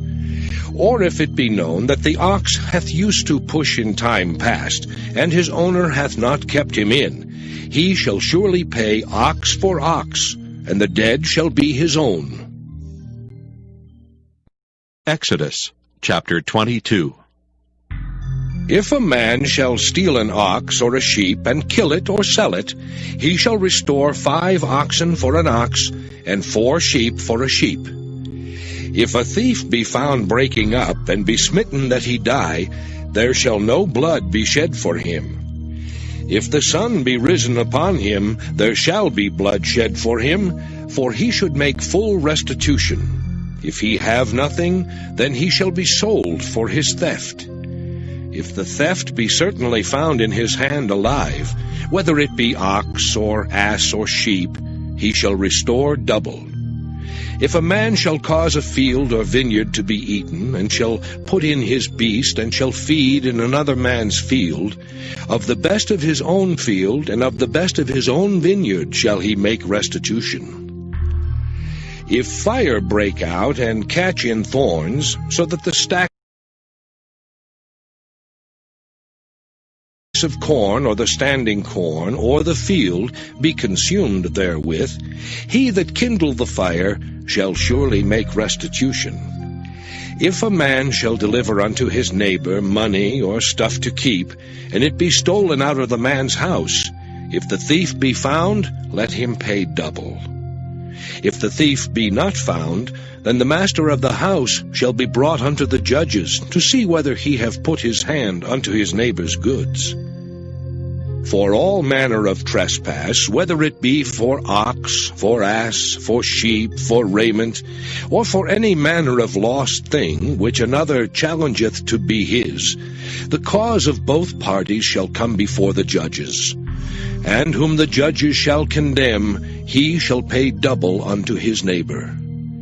If a man deliver unto his neighbor an ass, or an ox, or a sheep, or any beast to keep, and it die, or be hurt, or driven away, no man seeing it, Then shall an oath of the Lord be between them both, that he hath not put his hand unto his neighbour's goods, and the owner of it shall accept thereof, and he shall not make it good.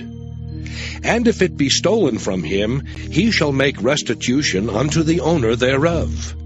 If it be torn in pieces, then let him bring it for witness, and he shall not make good that which was torn. And if a man borrow aught of his neighbour, and it be hurt or die, the owner thereof being not with it, he shall surely make it good. But if the owner thereof be with it, he shall not make it good. If it be an hired thing, it came for his hire.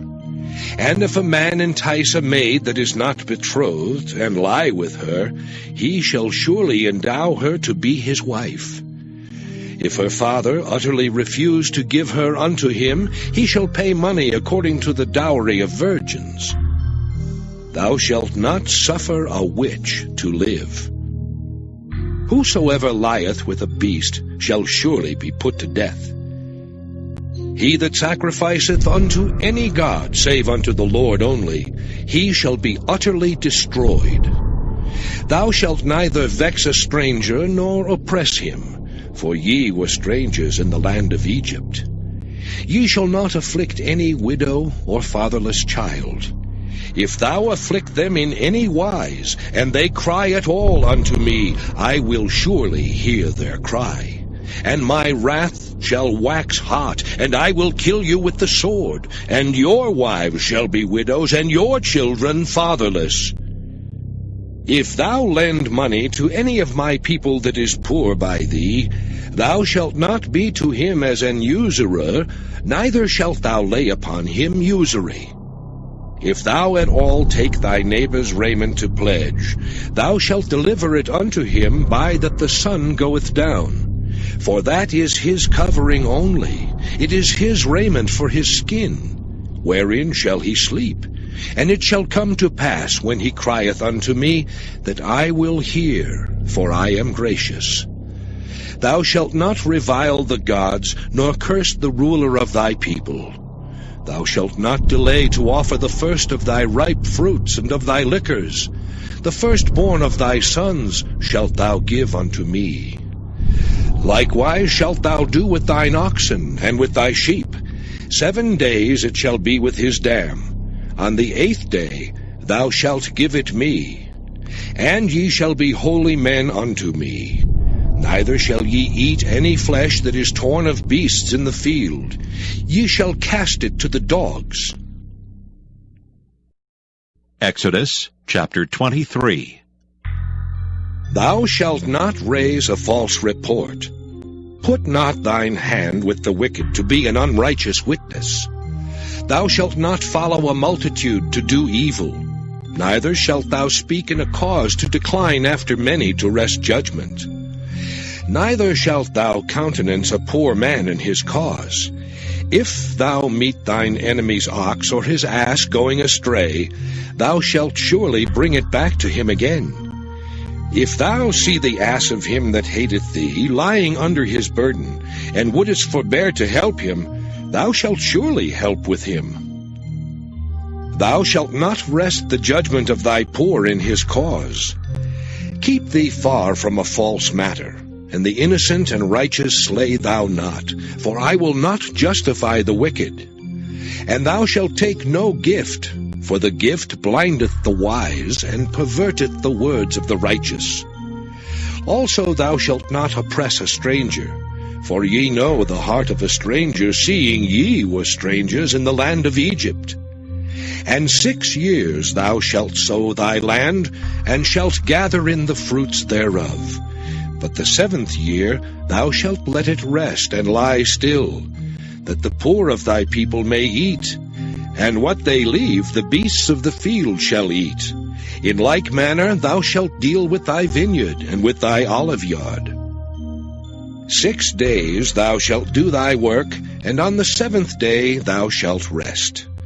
That thine ox and thine ass may rest, and the son of thy handmaid, and the stranger may be refreshed. And in all things that I have said unto you be circumspect. and make no mention of the name of other gods, neither let it be heard out of thy mouth. 3 times thou shalt keep a feast unto me in the year.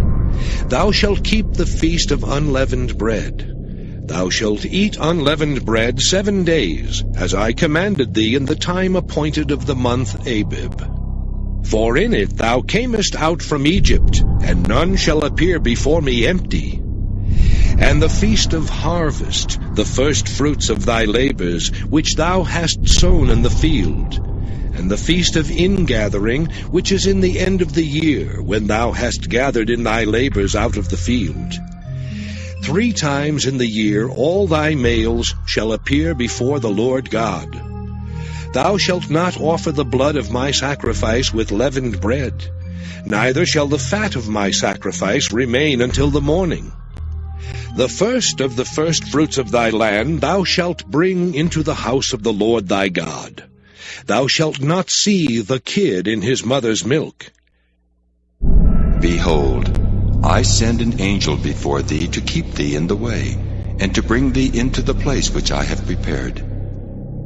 Beware of him, and obey his voice. Provoke him not, for he will not pardon your transgressions, for my name is in him. But if thou shalt indeed obey his voice, and do all that I speak, then I will be an enemy unto thine enemies, and an adversary unto thine adversaries. For mine angel shall go before thee, and bring thee in unto the Amorites and the Hittites and the Perizzites, and the Canaanites and Hivites and the Jebusites, and I will cut them off. Thou shalt not bow down to their gods, nor serve them, nor do after their works, but thou shalt utterly overthrow them, and quite break down their images. And ye shall serve the Lord your God, and he shall bless thy bread and thy water, and I will take sickness away from the midst of thee. There shall nothing cast their young, nor be barren in thy land. The number of thy days I will fulfill. I will send my fear before thee, and will destroy all the people to whom thou shalt come, and I will make all thine enemies turn their backs unto thee. And I will send hornets before thee, which shall drive out the Hivite, the Canaanite, and the Hittite from before thee. I will not drive them out from before thee in 1 year, lest the land become desolate, and the beast of the field multiply against thee. By little and little I will drive them out from before thee, until thou be increased and inherit the land. And I will set thy bounds from the Red Sea even unto the sea of the Philistines, and from the desert unto the river. For I will deliver the inhabitants of the land into your hand, and thou shalt drive them out before thee. Thou shalt make no covenant with them, nor with their gods. They shall not dwell in thy land, lest they make thee sin against me. For if thou serve their gods, it will surely be a snare unto thee. Exodus chapter 24. And he said unto Moses, Come up unto the Lord, thou and Aaron, Nadab and Abihu, and 70 of the elders of Israel, and worship ye afar off. And Moses alone shall come near the Lord. But they shall not come nigh, neither shall the people go up with him. And Moses came and told the people all the words of the Lord, and all the judgments. And all the people answered with one voice, and said, All the words which the Lord hath said will we do. And Moses wrote all the words of the Lord, and rose up early in the morning, and builded an altar under the hill, and 12 pillars, according to the 12 tribes of Israel. And he sent young men of the children of Israel, which offered burnt offerings, and sacrificed peace offerings of oxen unto the Lord. And Moses took half of the blood, and put it in basins, and half of the blood he sprinkled on the altar. And he took the book of the covenant, and read in the audience of the people, and they said, All that the Lord hath said will we do, and be obedient. And Moses took the blood, and sprinkled it on the people, and said, Behold the blood of the covenant, which the Lord hath made with you concerning all these words. Then went up Moses and Aaron, Nadab and Abihu, and 70 of the elders of Israel. And they saw the God of Israel. And there was under his feet as it were a paved work of a sapphire stone, and as it were the body of heaven in his clearness. And upon the nobles of the children of Israel he laid not his hand. Also they saw God, and did eat and drink. And the Lord said unto Moses, Come up to me into the mount, and be there, and I will give thee tables of stone, and a law and commandments which I have written, that thou mayest teach them. And Moses rose up, and his minister Joshua. And Moses went up into the mount of God. And he said unto the elders, Tarry ye here for us, until we come again unto you. And behold, Aaron and Hur are with you. If any man have any matters to do, let him come unto them. And Moses went up into the mount, and a cloud covered the mount. And the glory of the Lord abode upon Mount Sinai, and the cloud covered it 6 days. And the 7th day he called unto Moses out of the midst of the cloud. And the sight of the glory of the Lord was like devouring fire on the top of the mount in the eyes of the children of Israel. And Moses went into the midst of the cloud, and gat him up into the mount.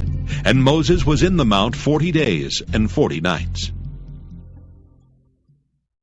Exodus chapter 25. And the Lord spake unto Moses, saying, Speak unto the children of Israel, that they bring me an offering. Of every man that giveth it willingly with his heart, ye shall take my offering. And this is the offering which ye shall take of them: gold and silver and brass, and blue and purple and scarlet, and fine linen and goat's hair, and ram skins dyed red, and badgers' skins, and shittim wood, oil for the light, spices for anointing oil and for sweet incense, onyx stones, and stones to be set in the ephod and in the breastplate. And let them make me a sanctuary, that I may dwell among them, according to all that I show thee, after the pattern of the tabernacle, and the pattern of all the instruments thereof, even so shall ye make it. And they shall make an ark of shittim wood. 2 cubits and a half shall be the length thereof, and 1 cubit and a half the breadth thereof, and 1 cubit and a half the height thereof.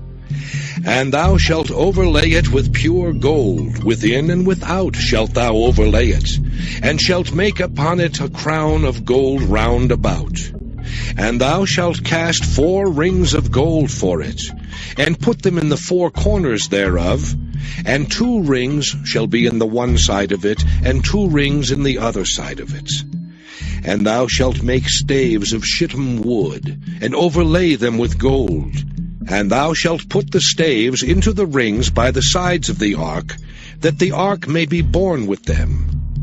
The staves shall be in the rings of the ark, they shall not be taken from it. And thou shalt put into the ark the testimony which I shall give thee. And thou shalt make a mercy seat of pure gold. 2 cubits and a half shall be the length thereof, and 1 cubit and a half the breadth thereof.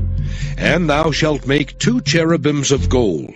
Of beaten work shalt thou make them, in the 2 ends of the mercy seat. And make 1 cherub on the one end, and the other cherub on the other end. Even of the mercy seat shall ye make the cherubims on the 2 ends thereof. And the cherubims shall stretch forth their wings on high, covering the mercy seat with their wings, and their faces shall look one to another. Toward the mercy seat shall the faces of the cherubims be. And thou shalt put the mercy seat above upon the ark, and in the ark thou shalt put the testimony that I shall give thee. And there I will meet with thee, and I will commune with thee from above the mercy seat, from between the 2 cherubims which are upon the ark of the testimony, of all things which I will give thee in commandment unto the children of Israel. Thou shalt also make a table of shittim wood.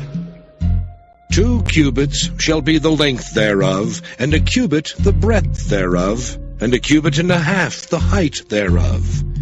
And thou shalt overlay it with pure gold, and make thereto a crown of gold round about. And thou shalt make unto it a border of an handbreadth round about, and thou shalt make a golden crown to the border thereof round about.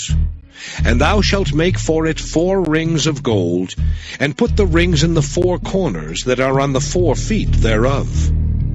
Over against the border shall the rings be for places of the staves to bear the table. And thou shalt make the staves of shittim wood, and overlay them with gold, that the table may be borne with them. And thou shalt make the dishes thereof, and spoons thereof, and covers thereof, and bowls thereof, to cover withal. Of pure gold shalt thou make them. And thou shalt set upon the table showbread before me alway. And thou shalt make a candlestick of pure gold. Of beaten work shall the candlestick be made, his shaft and his branches, his bowls, his knops and his flowers shall be of the same.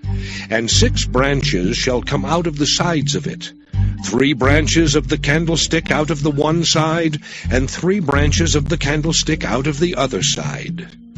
3 bowls made like unto almonds, with a knop and a flower in one branch, and 3 bowls made like almonds in the other branch, with a knop and a flower.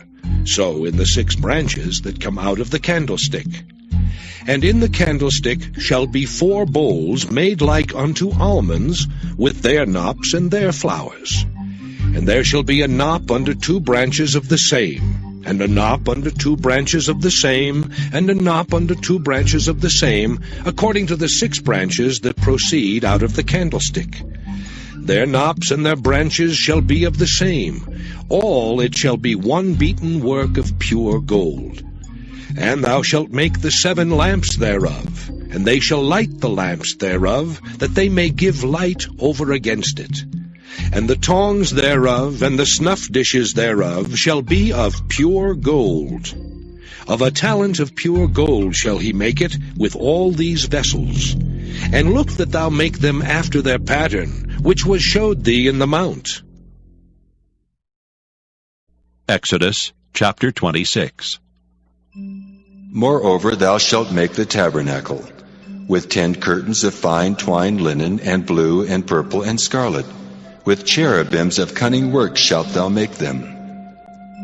The length of one curtain shall be 28 cubits, and the breadth of one curtain 4 cubits, and every one of the curtains shall have one measure.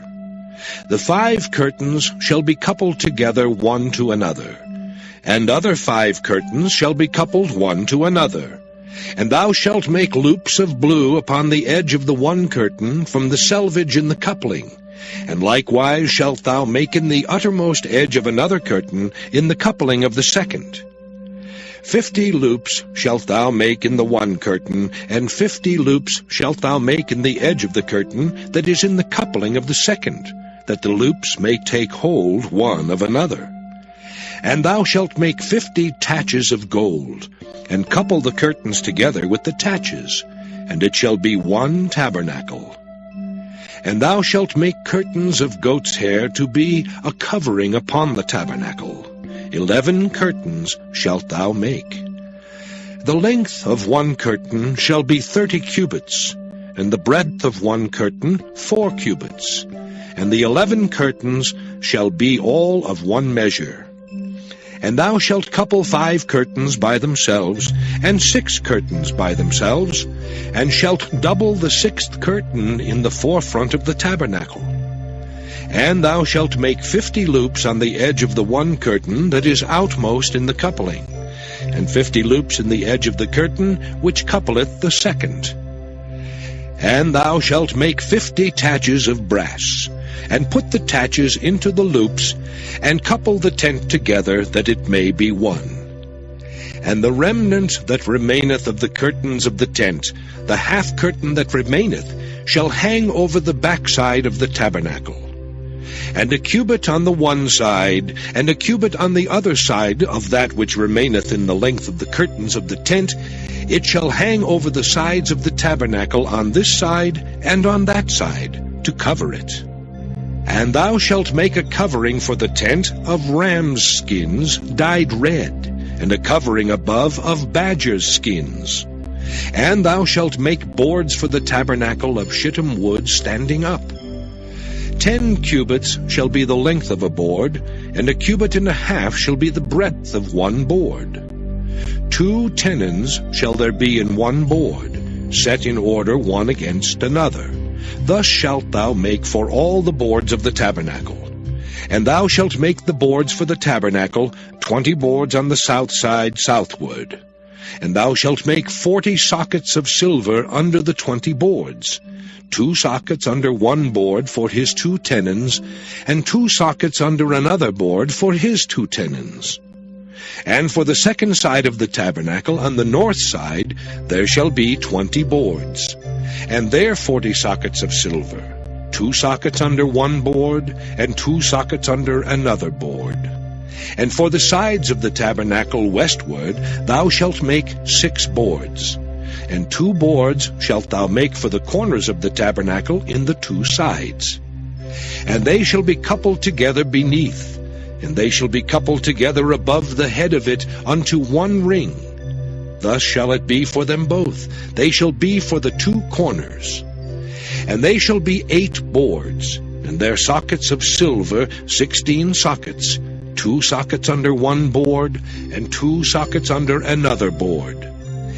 And thou shalt make bars of shittim wood, 5 for the boards of the one side of the tabernacle, and 5 bars for the boards of the other side of the tabernacle, and 5 bars for the boards of the side of the tabernacle for the 2 sides westward.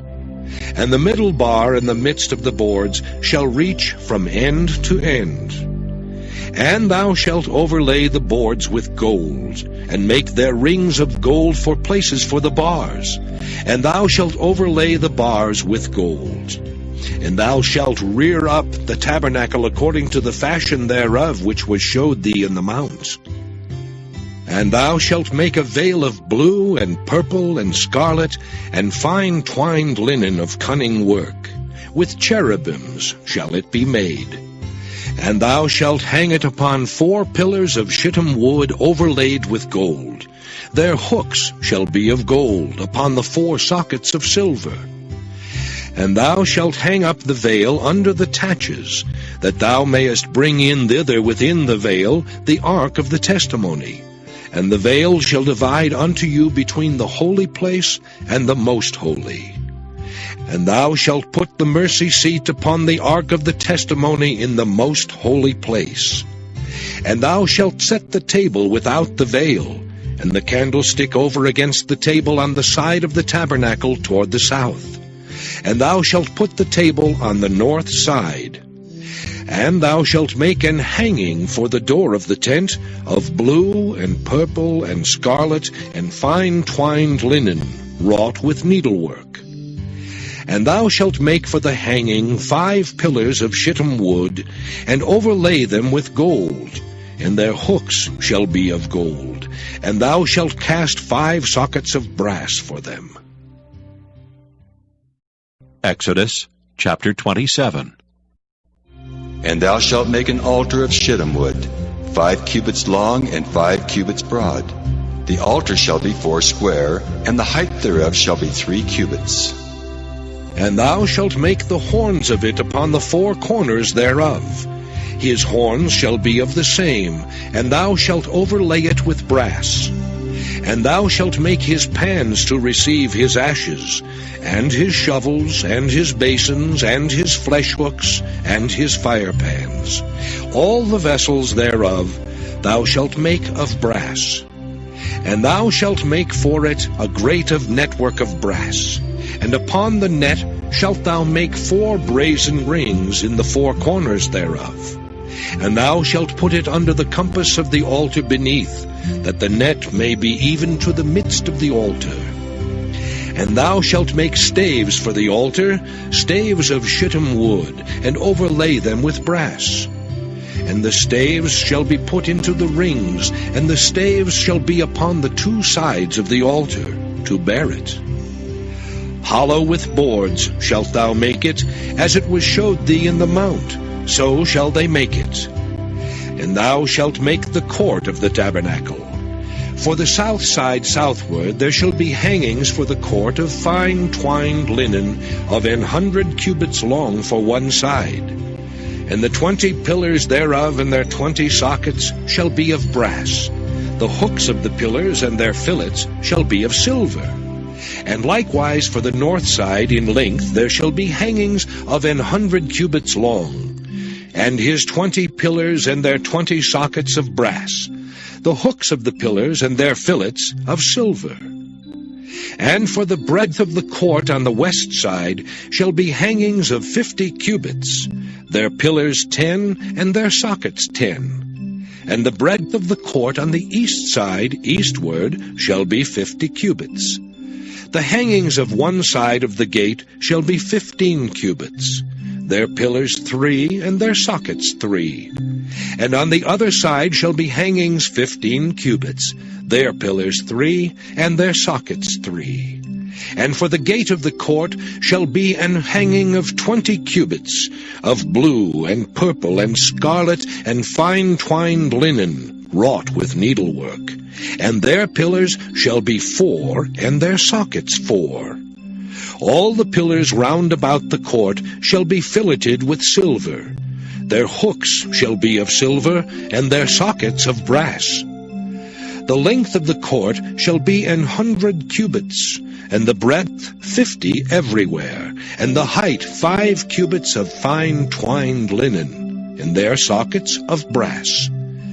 All the vessels of the tabernacle in all the service thereof, and all the pins thereof, and all the pins of the court shall be of brass.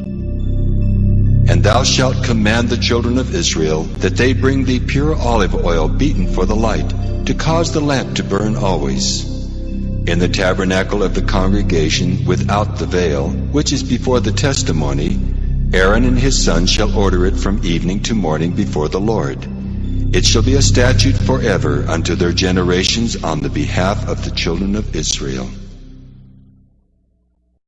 Exodus chapter 28. And take thou unto thee Aaron thy brother, and his sons with him from among the children of Israel, that he may minister unto me in the priest's office. Even Aaron, Nadab and Abihu, Eleazar and Ithamar, Aaron's sons. And thou shalt make holy garments for Aaron thy brother, for glory and for beauty. And thou shalt speak unto all that are wise-hearted, whom I have filled with the spirit of wisdom, that they may make Aaron's garments to consecrate him, that he may minister unto me in the priest's office. And these are the garments which they shall make: a breastplate, and an ephod, and a robe, and a broidered coat, a mitre, and a girdle. And they shall make holy garments for Aaron thy brother and his sons, that he may minister unto me in the priest's office. And they shall take gold, and blue, and purple, and scarlet, and fine linen. And they shall make the ephod of gold, of blue, and of purple, of scarlet, and fine twined linen, with cunning work. It shall have the 2 shoulder pieces thereof joined at the 2 edges thereof, and so it shall be joined together. And the curious girdle of the ephod, which is upon it, shall be of the same, according to the work thereof, even of gold, of blue, and purple, and scarlet, and fine twined linen. And thou shalt take 2 onyx stones, and grave on them the names of the children of Israel, 6 of their names on one stone, and the other 6 names of the rest on the other stone, according to their birth. With the work of an engraver in stone, like the engravings of a signet, shalt thou engrave the 2 stones with the names of the children of Israel. Thou shalt make them to be set in ouches of gold. And thou shalt put the 2 stones upon the shoulders of the ephod for stones of memorial unto the children of Israel. And Aaron shall bear their names before the Lord upon his 2 shoulders for a memorial. And thou shalt make ouches of gold, and 2 chains of pure gold at the ends. Of wreathen work shalt thou make them, and fasten the wreathen chains to the ouches. And thou shalt make the breastplate of judgment with cunning work. After the work of the ephod thou shalt make it. Of gold, of blue, and of purple, and of scarlet, and of fine twined linen shalt thou make it. 80 it shall be, being doubled. A span shall be the length thereof, and a span shall be the breadth thereof. And thou shalt set it in settings of stones, even 4 rows of stones. The first row shall be a sardius, a topaz, and a carbuncle. This shall be the first row.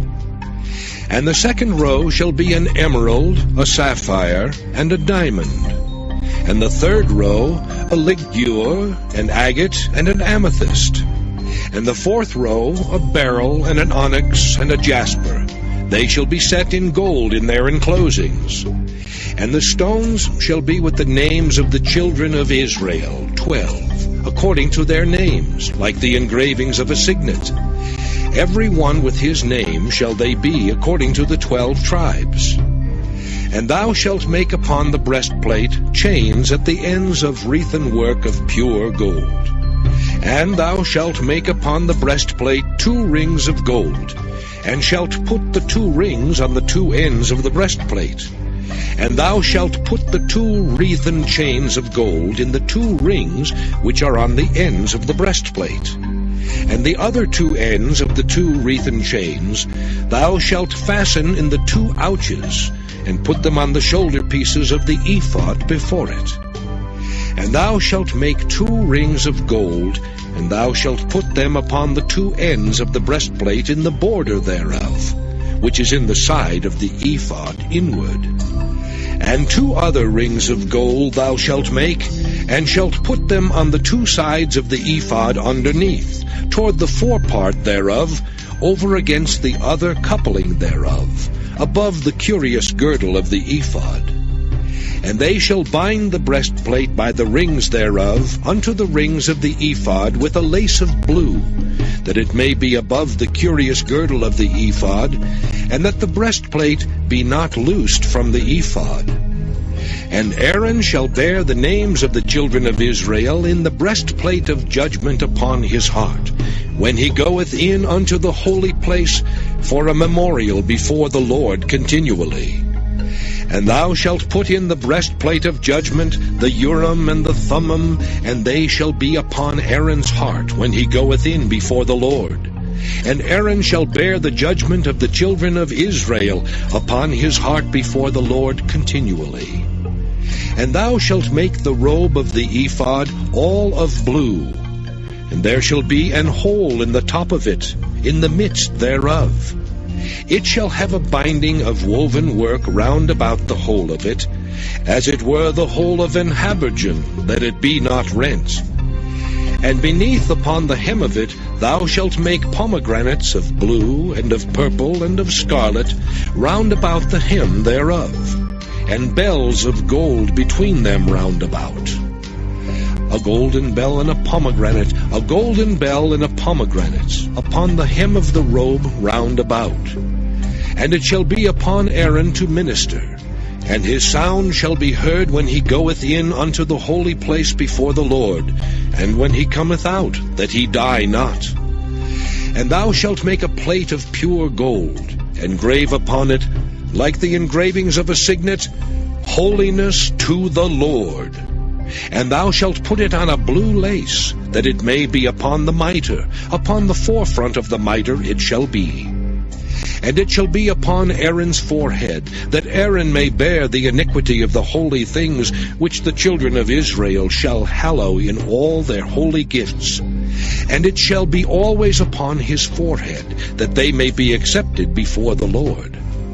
And thou shalt embroider the coat of fine linen, and thou shalt make the mitre of fine linen, and thou shalt make the girdle of needlework. And for Aaron's sons thou shalt make coats, and thou shalt make for them girdles, and bonnets shalt thou make for them, for glory and for beauty. And thou shalt put them upon Aaron thy brother, and his sons with him, and shalt anoint them, and consecrate them, and sanctify them, that they may minister unto me in the priest's office. And thou shalt make them linen breeches to cover their nakedness, From the loins even unto the thighs they shall reach. And they shall be upon Aaron and upon his sons when they come in unto the tabernacle of the congregation, or when they come near unto the altar to minister in the holy place, that they bear not iniquity and die. It shall be a statute forever unto him and his seed after him. Exodus chapter 29. And this is the thing that thou shalt do unto them to hallow them, to minister unto me in the priest's office. Take 1 young bullock and 2 rams without blemish, and unleavened bread and cakes unleavened, tempered with oil, and wafers unleavened, anointed with oil. Of wheaten flour shalt thou make them. And thou shalt put them into 1 basket, and bring them in the basket with the bullock and the 2 rams. And Aaron and his sons thou shalt bring unto the door of the tabernacle of the congregation, and shalt wash them with water. And thou shalt take the garments, and put upon Aaron the coat, and the robe of the ephod, and the breastplate, and gird him with the curious girdle of the ephod. And thou shalt put the mitre upon his head, and put the holy crown upon the mitre. Then shalt thou take the anointing oil, and pour it upon his head, and anoint him. And thou shalt bring his sons, and put coats upon them. And thou shalt gird them with girdles, Aaron and his sons, and put the bonnets on them. And the priest's office shall be theirs for a perpetual statute. And thou shalt consecrate Aaron and his sons. And thou shalt cause a bullock to be brought before the tabernacle of the congregation. And Aaron and his sons shall put their hands upon the head of the bullock. And thou shalt kill the bullock before the Lord, by the door of the tabernacle of the congregation. And thou shalt take of the blood of the bullock, and put it upon the horns of the altar with thy finger, and pour all the blood beside the bottom of the altar. And thou shalt take all the fat that covereth the inwards, and the caul that is above the liver, and the 2 kidneys, and the fat that is upon them, and burn them upon the altar. But the flesh of the bullock, and his skin, and his dung, shalt thou burn with fire without the camp. It is a sin offering. Thou shalt also take 1 ram, and Aaron and his sons shall put their hands upon the head of the ram. And thou shalt slay the ram, and thou shalt take his blood, and sprinkle it round about upon the altar. And thou shalt cut the ram in pieces, and wash the inwards of him, and his legs, and put them unto his pieces, and unto his head. And thou shalt burn the whole ram upon the altar. It is a burnt offering unto the Lord. It is a sweet savour, an offering made by fire unto the Lord. And thou shalt take the other ram, and Aaron and his sons shall put their hands upon the head of the ram. Then shalt thou kill the ram, and take of his blood, and put it upon the tip of the right ear of Aaron, and upon the tip of the right ear of his sons, and upon the thumb of their right hand, and upon the great toe of their right foot, and sprinkle the blood upon the altar round about. And thou shalt take of the blood that is upon the altar, and of the anointing oil, and sprinkle it upon Aaron, and upon his garments, and upon his sons, and upon the garments of his sons with him. And he shall be hallowed, and his garments, and his sons' garments with him. Also thou shalt take of the ram the fat and the rump, and the fat that covereth the inwards, and the caul above the liver, and the 2 kidneys, and the fat that is upon them, and the right shoulder, for it is a ram of consecration. And 1 loaf of bread, and 1 cake of oiled bread, and 1 wafer out of the basket of the unleavened bread that is before the Lord. And thou shalt put all in the hands of Aaron, and in the hands of his sons, and shalt wave them for a wave offering before the Lord. And thou shalt receive them of their hands, and burn them upon the altar for a burnt offering, for a sweet savour before the Lord. It is an offering made by fire unto the Lord. And thou shalt take the breast of the ram of Aaron's consecration, and wave it for a wave offering before the Lord, and it shall be thy part. And thou shalt sanctify the breast of the wave offering, and the shoulder of the heave offering, which is waved and which is heaved up, of the ram of the consecration, even of that which is for Aaron, and of that which is for his sons. And it shall be Aaron's and his sons by a statute forever from the children of Israel. For it is an heave offering, and it shall be an heave offering from the children of Israel of the sacrifice of their peace offerings, even their heave offering unto the Lord. And the holy garments of Aaron shall be his sons after him, to be anointed therein and to be consecrated in them.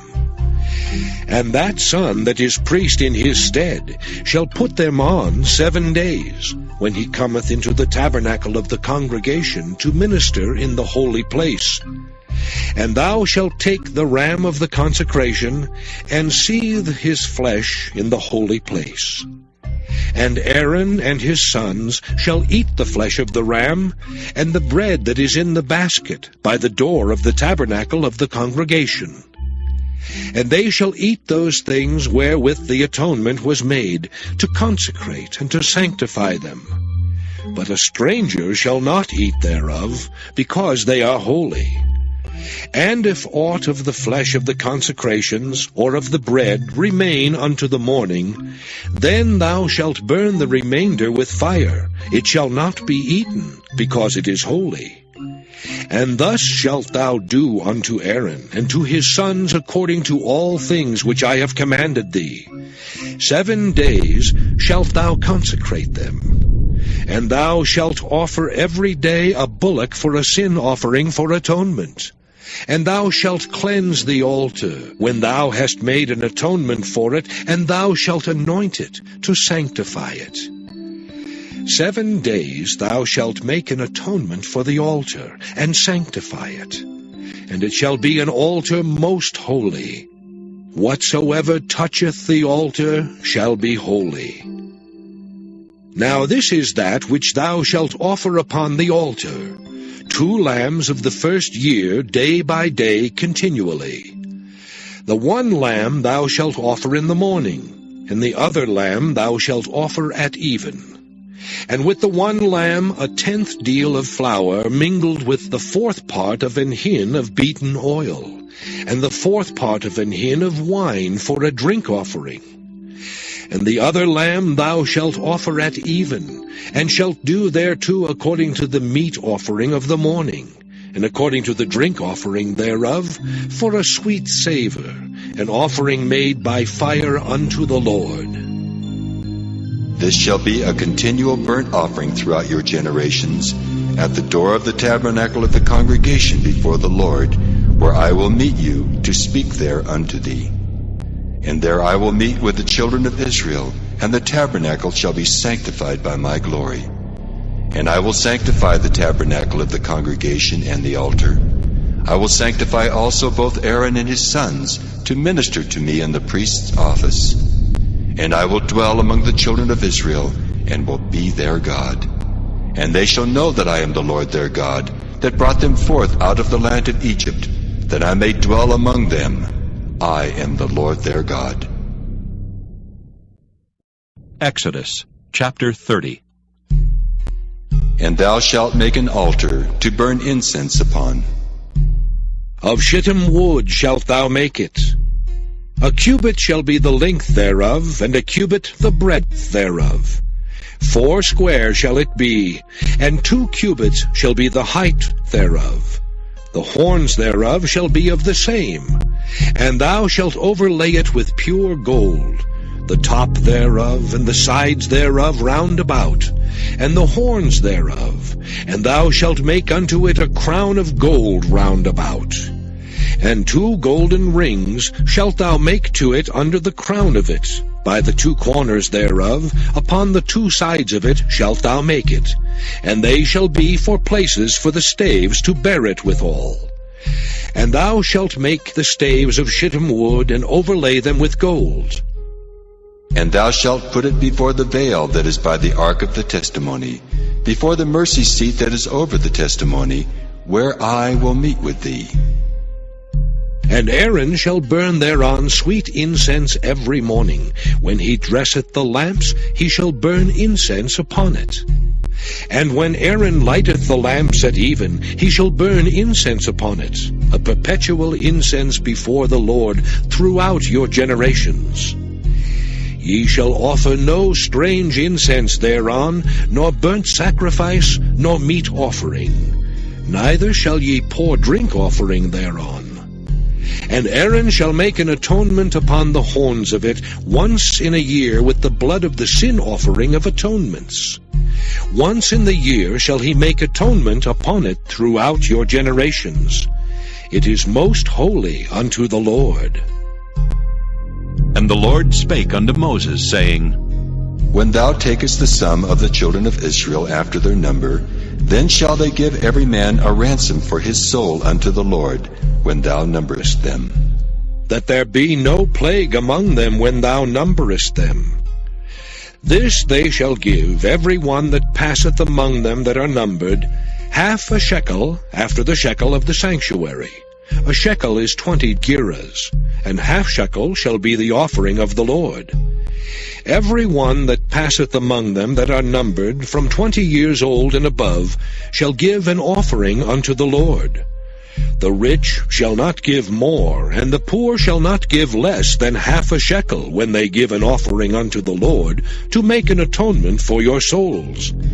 And thou shalt take the atonement money of the children of Israel, and shalt appoint it for the service of the tabernacle of the congregation, that it may be a memorial unto the children of Israel before the Lord, to make an atonement for your souls. And the Lord spake unto Moses, saying, Thou shalt also make a laver of brass, and his foot also of brass, to wash withal. And thou shalt put it between the tabernacle of the congregation and the altar, and thou shalt put water therein. For Aaron and his sons shall wash their hands and their feet thereat. When they go into the tabernacle of the congregation, they shall wash with water, that they die not.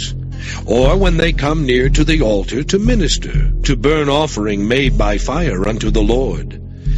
So they shall wash their hands and their feet, that they die not. And it shall be a statute forever to them, even to him and to his seed throughout their generations. Moreover the Lord spake unto Moses, saying, Take thou also unto thee principal spices. Of pure myrrh 500 shekels, and of sweet cinnamon half so much, even 250 shekels, and of sweet calamus 250 shekels, and of cassia 500 shekels, after the shekel of the sanctuary, and of oil, olive, and hin. And thou shalt make it an oil of holy ointment, an ointment compound after the art of the apothecary. It shall be an holy anointing oil. And thou shalt anoint the tabernacle of the congregation therewith, and the ark of the testimony, and the table and all his vessels, and the candlestick and his vessels, and the altar of incense, and the altar of burnt offering with all his vessels, and the laver and his foot. And thou shalt sanctify them, that they may be most holy. Whatsoever toucheth them shall be holy. And thou shalt anoint Aaron and his sons, and consecrate them, that they may minister unto me in the priest's office. And thou shalt speak unto the children of Israel, saying, This shall be an holy anointing oil unto me throughout your generations. Upon man's flesh shall it not be poured, neither shall ye make any other like it, after the composition of it. It is holy, and it shall be holy unto you. Whosoever compoundeth any like it, or whosoever putteth any of it upon a stranger, shall even be cut off from his people. And the Lord said unto Moses, Take unto thee sweet spices, stadge, and onycha, and galbanum. These sweet spices with pure frankincense, of each shall there be a like weight. And thou shalt make it a perfume, a confection after the art of the apothecary, tempered together, pure and holy. And thou shalt beat some of it very small, and put of it before the testimony in the tabernacle of the congregation, where I will meet with thee. It shall be unto you most holy.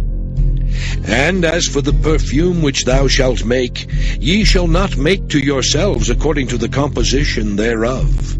It shall be unto thee holy for the Lord. Whosoever shall make like unto that, to smell thereto, shall even be cut off from his people. Exodus chapter 31. And the Lord spake unto Moses, saying, See, I have called by name Bezaleel, the son of Uri, the son of Hur, of the tribe of Judah. And I have filled him with the Spirit of God, in wisdom and in understanding, and in knowledge and in all manner of workmanship, to devise cunning works, to work in gold and in silver and in brass, and in cutting of stones to set them, and in carving of timber, to work in all manner of workmanship. And I, behold, I have given with him Aholiab, the son of Ahisamach, of the tribe of Dan. And in the hearts of all that are wise-hearted, I have put wisdom, that they may make all that I have commanded thee. The tabernacle of the congregation, and the ark of the testimony, and the mercy seat that is thereupon, and all the furniture of the tabernacle, and the table and his furniture, and the pure candlestick with all his furniture, and the altar of incense, and the altar of burnt offering with all his furniture, and the laver and his foot, and the cloths of service, and the holy garments for Aaron the priest, and the garments of his sons, to minister in the priest's office. And the anointing oil, and sweet incense for the holy place, according to all that I have commanded thee shall they do. And the Lord spake unto Moses, saying, Speak thou also unto the children of Israel, saying, Verily my Sabbaths ye shall keep, for it is a sign between me and you throughout your generations, that ye may know that I am the Lord that doth sanctify you. Ye shall keep the Sabbath therefore, for it is holy unto you. Every one that defileth it shall surely be put to death. For whosoever doeth any work therein, that soul shall be cut off from among his people. 6 days may work be done, but in the 7th is the Sabbath of rest, holy to the Lord. Whosoever doeth any work in the Sabbath day, he shall surely be put to death. Wherefore the children of Israel shall keep the Sabbath, to observe the Sabbath throughout their generations, for a perpetual covenant. It is a sign between me and the children of Israel forever. For in 6 days the Lord made heaven and earth, and on the 7th day he rested, and was refreshed. And he gave unto Moses, when he had made an end of communing with him upon Mount Sinai, 2 tables of testimony, tables of stone, written with the finger of God. Exodus chapter 32. And when the people saw that Moses delayed to come down out of the mount, the people gathered themselves together unto Aaron, and said unto him, Up, make us gods which shall go before us. For as for this Moses, the man that brought us up out of the land of Egypt, we wot not what has become of him. And Aaron said unto them, Break off the golden earrings which are in the ears of your wives, of your sons, and of your daughters, and bring them unto me. And all the people brake off the golden earrings which were in their ears, and brought them unto Aaron. And he received them at their hand, and fashioned it with a graving tool, after he had made it a molten calf. And they said, These be thy gods, O Israel, which brought thee up out of the land of Egypt. And when Aaron saw it, he built an altar before it. And Aaron made proclamation and said, Tomorrow is a feast to the Lord. And they rose up early on the morrow, and offered burnt offerings, and brought peace offerings. And the people sat down to eat and to drink, and rose up to play. And the Lord said unto Moses, Go, get thee down, for thy people which thou broughtest out of the land of Egypt have corrupted themselves. They have turned aside quickly out of the way which I commanded them. They have made them a molten calf, and have worshipped it, and have sacrificed thereunto, and said, These be thy gods, O Israel, which have brought thee up out of the land of Egypt. And the Lord said unto Moses, I have seen this people, and behold, it is a stiff-necked people. Now therefore let me alone, that my wrath may wax hot against them, and that I may consume them. And I will make of thee a great nation.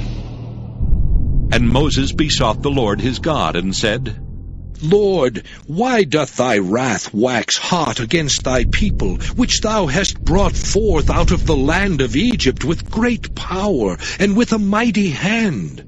Wherefore should the Egyptians speak and say, For mischief did he bring them out, to slay them in the mountains, and to consume them from the face of the earth?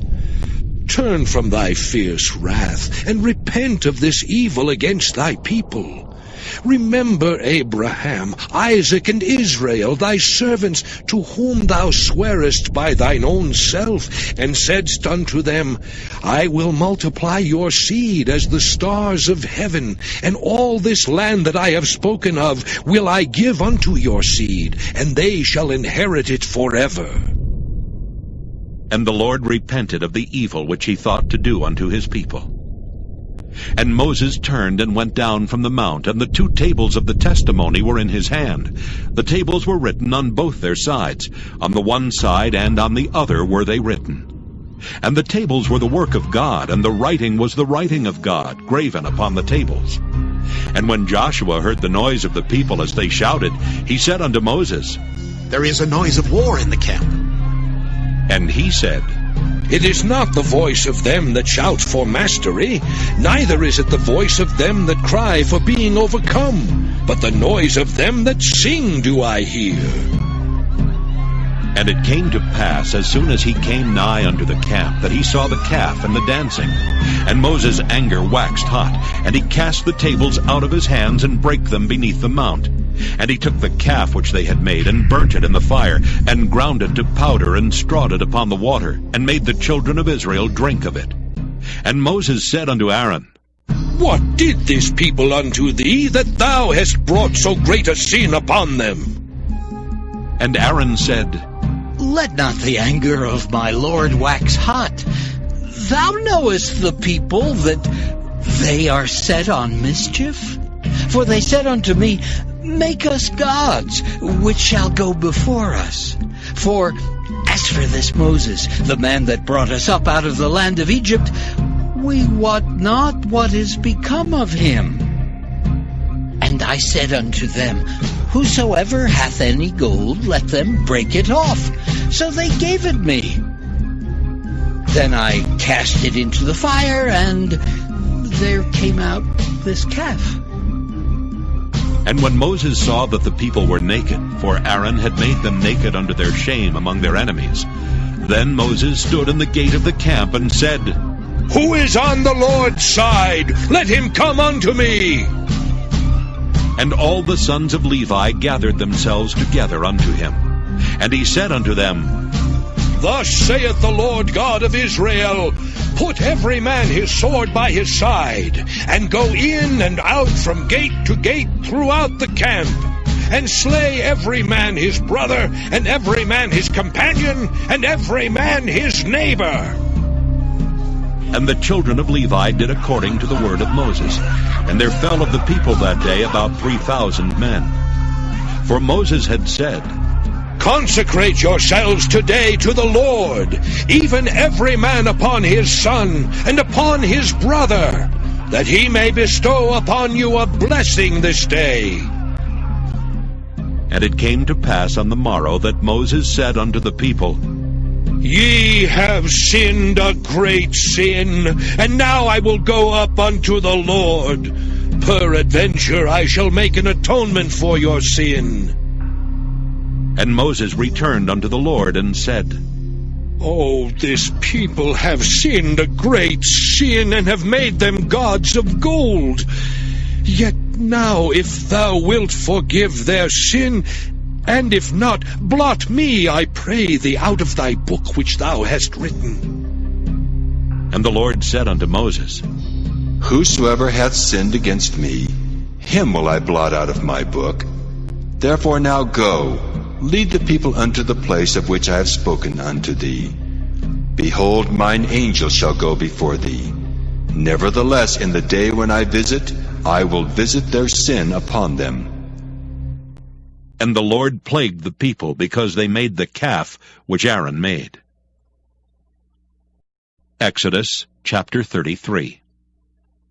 And the Lord said unto Moses, Depart and go up hence, thou and the people which thou hast brought up out of the land of Egypt, unto the land which I swear unto Abraham, to Isaac, and to Jacob, saying, Unto thy seed will I give it. And I will send an angel before thee, and I will drive out the Canaanite, the Amorite, and the Hittite, and the Perizzite, the Hivite, and the Jebusite, unto a land flowing with milk and honey, for I will not go up in the midst of thee, for thou art a stiff-necked people, lest I consume thee in the way. And when the people heard these evil tidings, they mourned, and no man did put on him his ornaments. For the Lord had said unto Moses, Say unto the children of Israel, Ye are a stiff-necked people. I will come up into the midst of thee in a moment, and consume thee. Therefore now put off thine ornaments from thee, that I may know what to do unto thee. And the children of Israel stripped themselves of their ornaments by the Mount Horeb.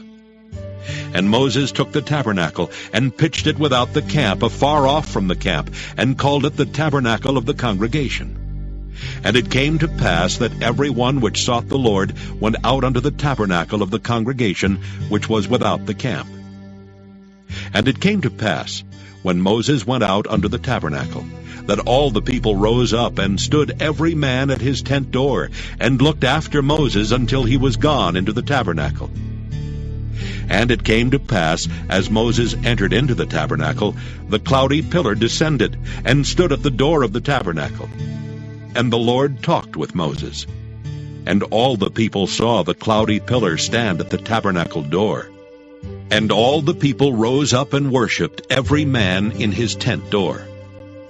And the Lord spake unto Moses face to face, as a man speaketh unto his friend. And he turned again into the camp. But his servant Joshua, the son of Nun, a young man, departed not out of the tabernacle. And Moses said unto the Lord, See, thou sayest unto me, Bring up this people, and thou hast not let me know whom thou wilt send with me. Yet thou hast said, I know thee by name, and thou hast also found grace in my sight. Now therefore I pray thee, if I have found grace in thy sight, show me now thy way, that I may know thee, that I may find grace in thy sight, and consider that this nation is thy people. And he said, My presence shall go with thee, and I will give thee rest.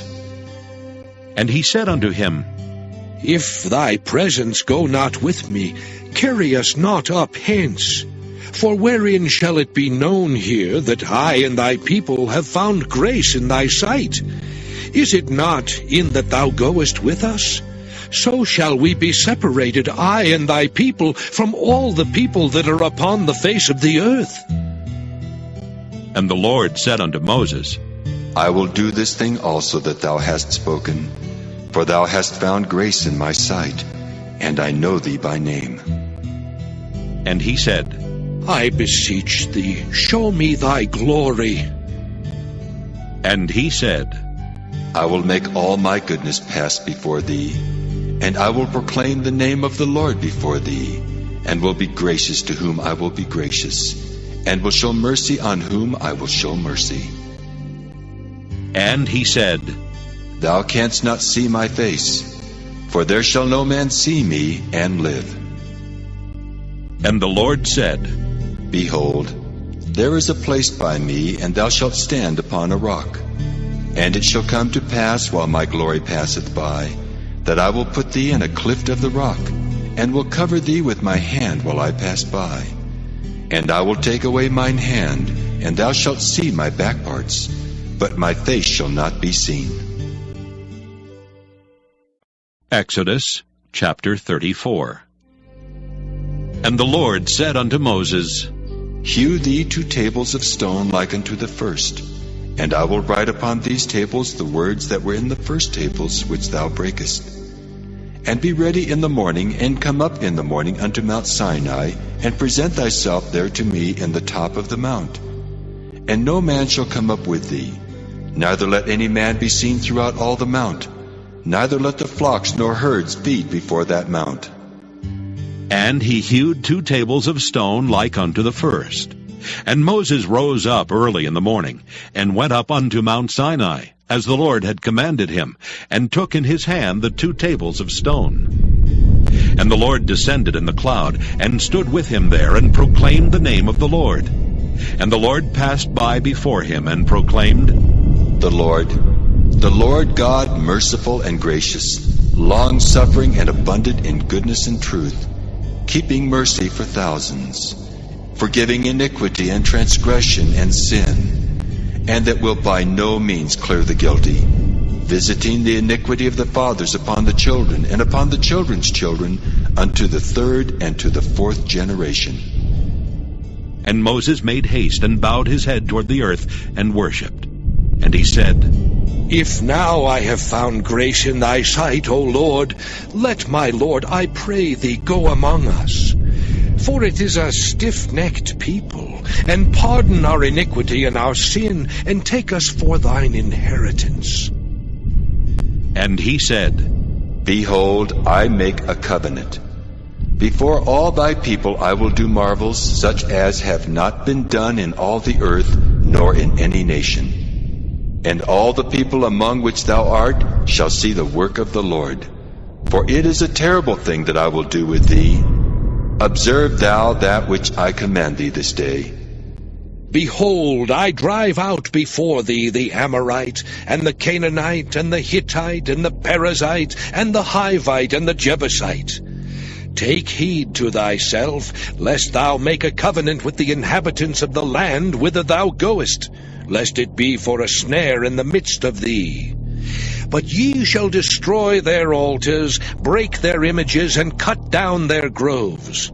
For thou shalt worship no other God, for the Lord, whose name is jealous, is a jealous God. Lest thou make a covenant with the inhabitants of the land, and they go a-whoring after their gods, and do sacrifice unto their gods, and one call thee, and thou eat of his sacrifice. And thou take of their daughters unto thy sons, and their daughters go a-whoring after their gods, and make thy sons go a-whoring after their gods. Thou shalt make thee no molten gods. The feast of unleavened bread shalt thou keep. 7 days thou shalt eat unleavened bread, as I commanded thee in the time of the month Abib. For in the month Abib thou camest out from Egypt. All that openeth the matrix is mine, and every firstling among thy cattle, whether ox or sheep, that is male. But the firstling of an ass thou shalt redeem with a lamb. And if thou redeem him not, then shalt thou break his neck. All the firstborn of thy sons thou shalt redeem, and none shall appear before me empty. 6 days thou shalt work, but on the 7th day thou shalt rest. In earing time and in harvest thou shalt rest. And thou shalt observe the feast of weeks, of the first fruits of wheat harvest, and the feast of ingathering at the year's end. thrice in the year shall all your men children appear before the Lord God, the God of Israel. For I will cast out the nations before thee, and enlarge thy borders. Neither shall any man desire thy land, when thou shalt go up to appear before the Lord thy God thrice in the year. Thou shalt not offer the blood of my sacrifice with leaven, neither shall the sacrifice of the feast of the Passover be left unto the morning. The first of the first fruits of thy land thou shalt bring unto the house of the Lord thy God. Thou shalt not see the kid in his mother's milk. And the Lord said unto Moses, Write thou these words, for after the tenor of these words I have made a covenant with thee and with Israel. And he was there with the Lord 40 days and 40 nights. He did neither eat bread nor drink water. And he wrote upon the tables the words of the covenant, the 10 commandments. And it came to pass, when Moses came down from Mount Sinai with the 2 tables of testimony in Moses' hand, when he came down from the mount, that Moses wist not that the skin of his face shone while he talked with him. And when Aaron and all the children of Israel saw Moses, behold, the skin of his face shone, and they were afraid to come nigh him. And Moses called unto them, and Aaron and all the rulers of the congregation returned unto him, and Moses talked with them. And afterward all the children of Israel came nigh, and he gave them in commandment all that the Lord had spoken with him in Mount Sinai. Until Moses had done speaking with them, he put a veil on his face. But when Moses went in before the Lord to speak with him, he took the veil off until he came out. And he came out and spake unto the children of Israel that which he was commanded. And the children of Israel saw the face of Moses, that the skin of Moses' face shone. And Moses put the veil upon his face again, until he went in to speak with him. Exodus chapter 35. And Moses gathered all the congregation of the children of Israel together, and said unto them, These are the words which the Lord hath commanded, that ye should do them.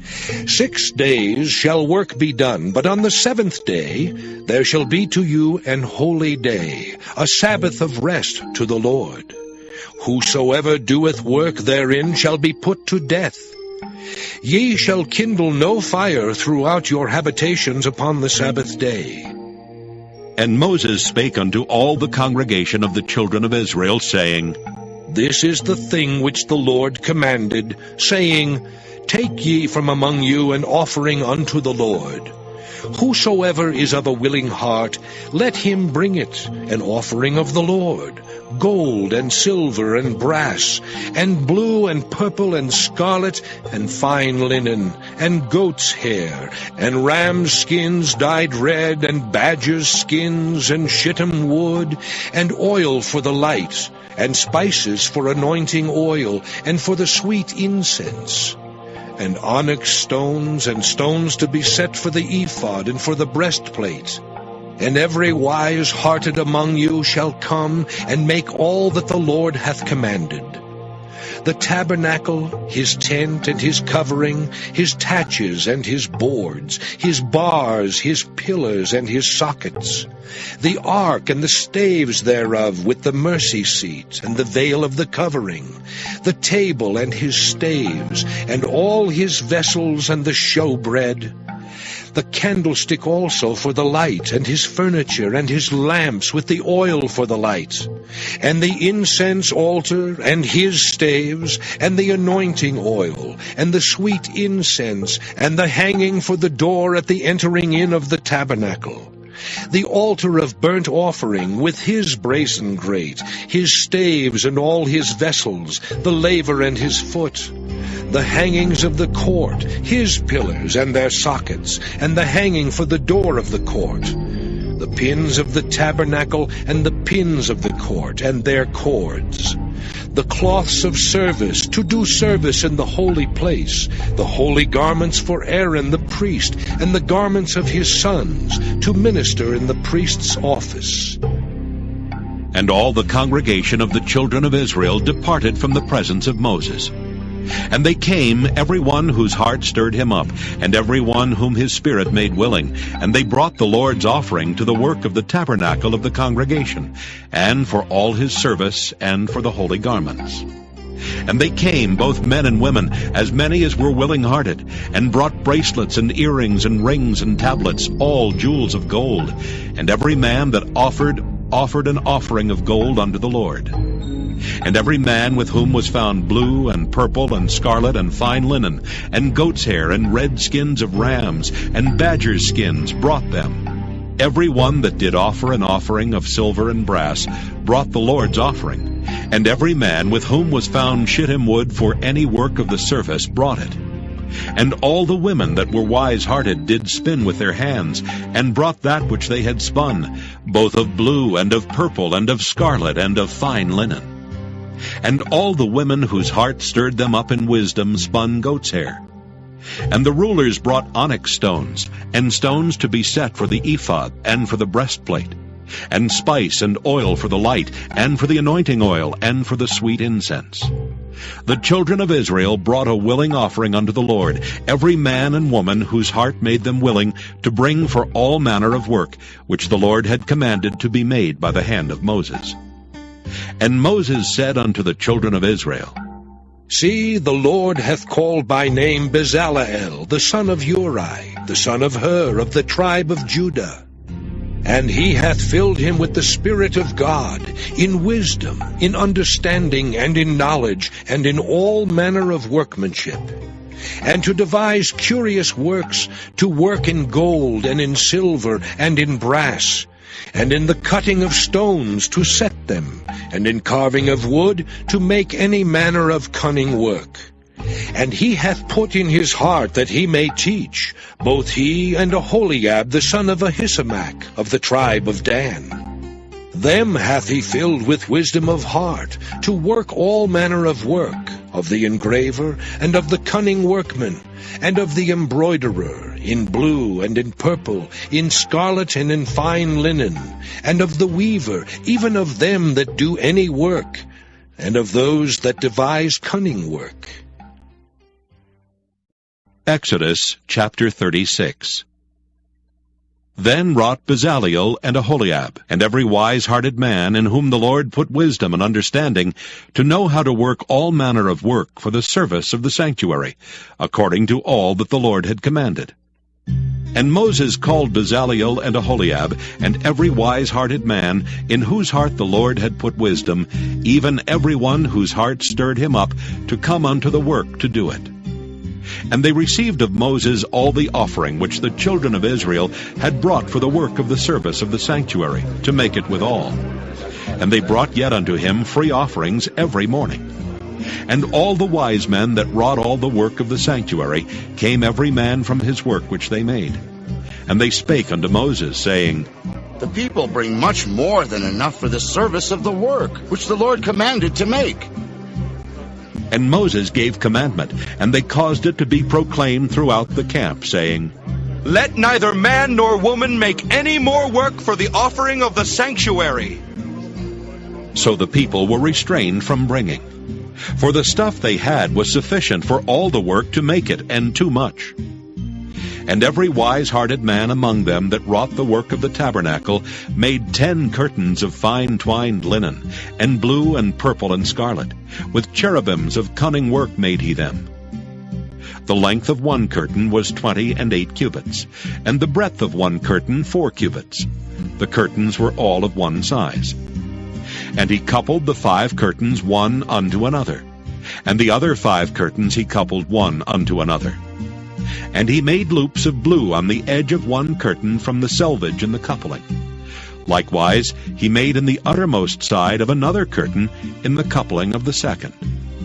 50 loops made he in one curtain, and 50 loops made he in the edge of the curtain which was in the coupling of the second. The loops held one curtain to another. And he made 50 taches of gold, and coupled the curtains one unto another with the taches. So it became one tabernacle. And he made curtains of goat's hair for the tent over the tabernacle. 11 curtains he made them. The length of one curtain was 30 cubits, and 4 cubits was the breadth of one curtain. The 11 curtains were of one size. And he coupled 5 curtains by themselves, and 6 curtains by themselves. And he made 50 loops upon the uttermost edge of the curtain in the coupling, and 50 loops made he upon the edge of the curtain which coupleth the second. And he made 50 taches of brass to couple the tent together, that it might be one. And he made a covering for the tent of ram skins dyed red, and a covering of badger skins above that. And he made boards for the tabernacle of shittim wood standing up. The length of a board was 10 cubits, and the breadth of a board 1 cubit and a half. One board had 2 tenons, equally distant from one another. Thus did he make for all the boards of the tabernacle. And he made boards for the tabernacle, 20 boards for the south side southward. And 40 sockets of silver he made under the 20 boards, 2 sockets under one board for his 2 tenons, and 2 sockets under another board for his 2 tenons. And for the other side of the tabernacle, which is toward the north corner, he made 20 boards, and there 40 sockets of silver, 2 sockets under one board, and 2 sockets under another board. And for the sides of the tabernacle westward, he made 6 boards, and 2 boards made he for the corners of the tabernacle in the 2 sides. And they were coupled beneath and coupled together at the head thereof to one ring. Thus he did to both of them in both the corners. And there were 8 boards, and their sockets were 16 sockets of silver, under every board 2 sockets. And he made bars of shittim wood, 5 for the boards of the one side of the tabernacle, and 5 bars for the boards of the other side of the tabernacle, and 5 bars for the boards of the tabernacle for the sides westward. And he made the middle bar to shoot through the boards from the one end to the other. And he overlaid the boards with gold, and made their rings of gold to be places for the bars, and overlaid the bars with gold. And he made a veil of blue and purple and scarlet and fine twined linen. With cherubims made he it of cunning work. And he made thereunto 4 pillars of shittim wood, and overlaid them with gold. Their hooks were of gold, and he cast for them 4 sockets of silver. And he made an hanging for the tabernacle door of blue and purple and scarlet, and fine twined linen of needlework. And the 5 pillars of it with their hooks, and he overlaid their chapiters and their fillets with gold. But their 5 sockets were of brass. Exodus chapter 37. And Bezalel made the ark of shittim wood. 2 cubits and a half was the length of it, and 1 cubit and a half the breadth of it, and 1 cubit and a half the height of it. And he overlaid it with pure gold within and without, and made a crown of gold to it round about. And he cast for it 4 rings of gold, to be set by the 4 corners of it, even 2 rings upon the one side of it, and 2 rings upon the other side of it. And he made staves of shittim wood, and overlaid them with gold. And he put the staves into the rings by the sides of the ark, to bear the ark. And he made the mercy seat of pure gold. 2 cubits and a half was the length thereof, and 1 cubit and a half the breadth thereof. And he made 2 cherubims of gold. Beaten out of one piece made he them, on the 2 ends of the mercy seat. 1 cherub on the end on this side, and another cherub on the other end on that side.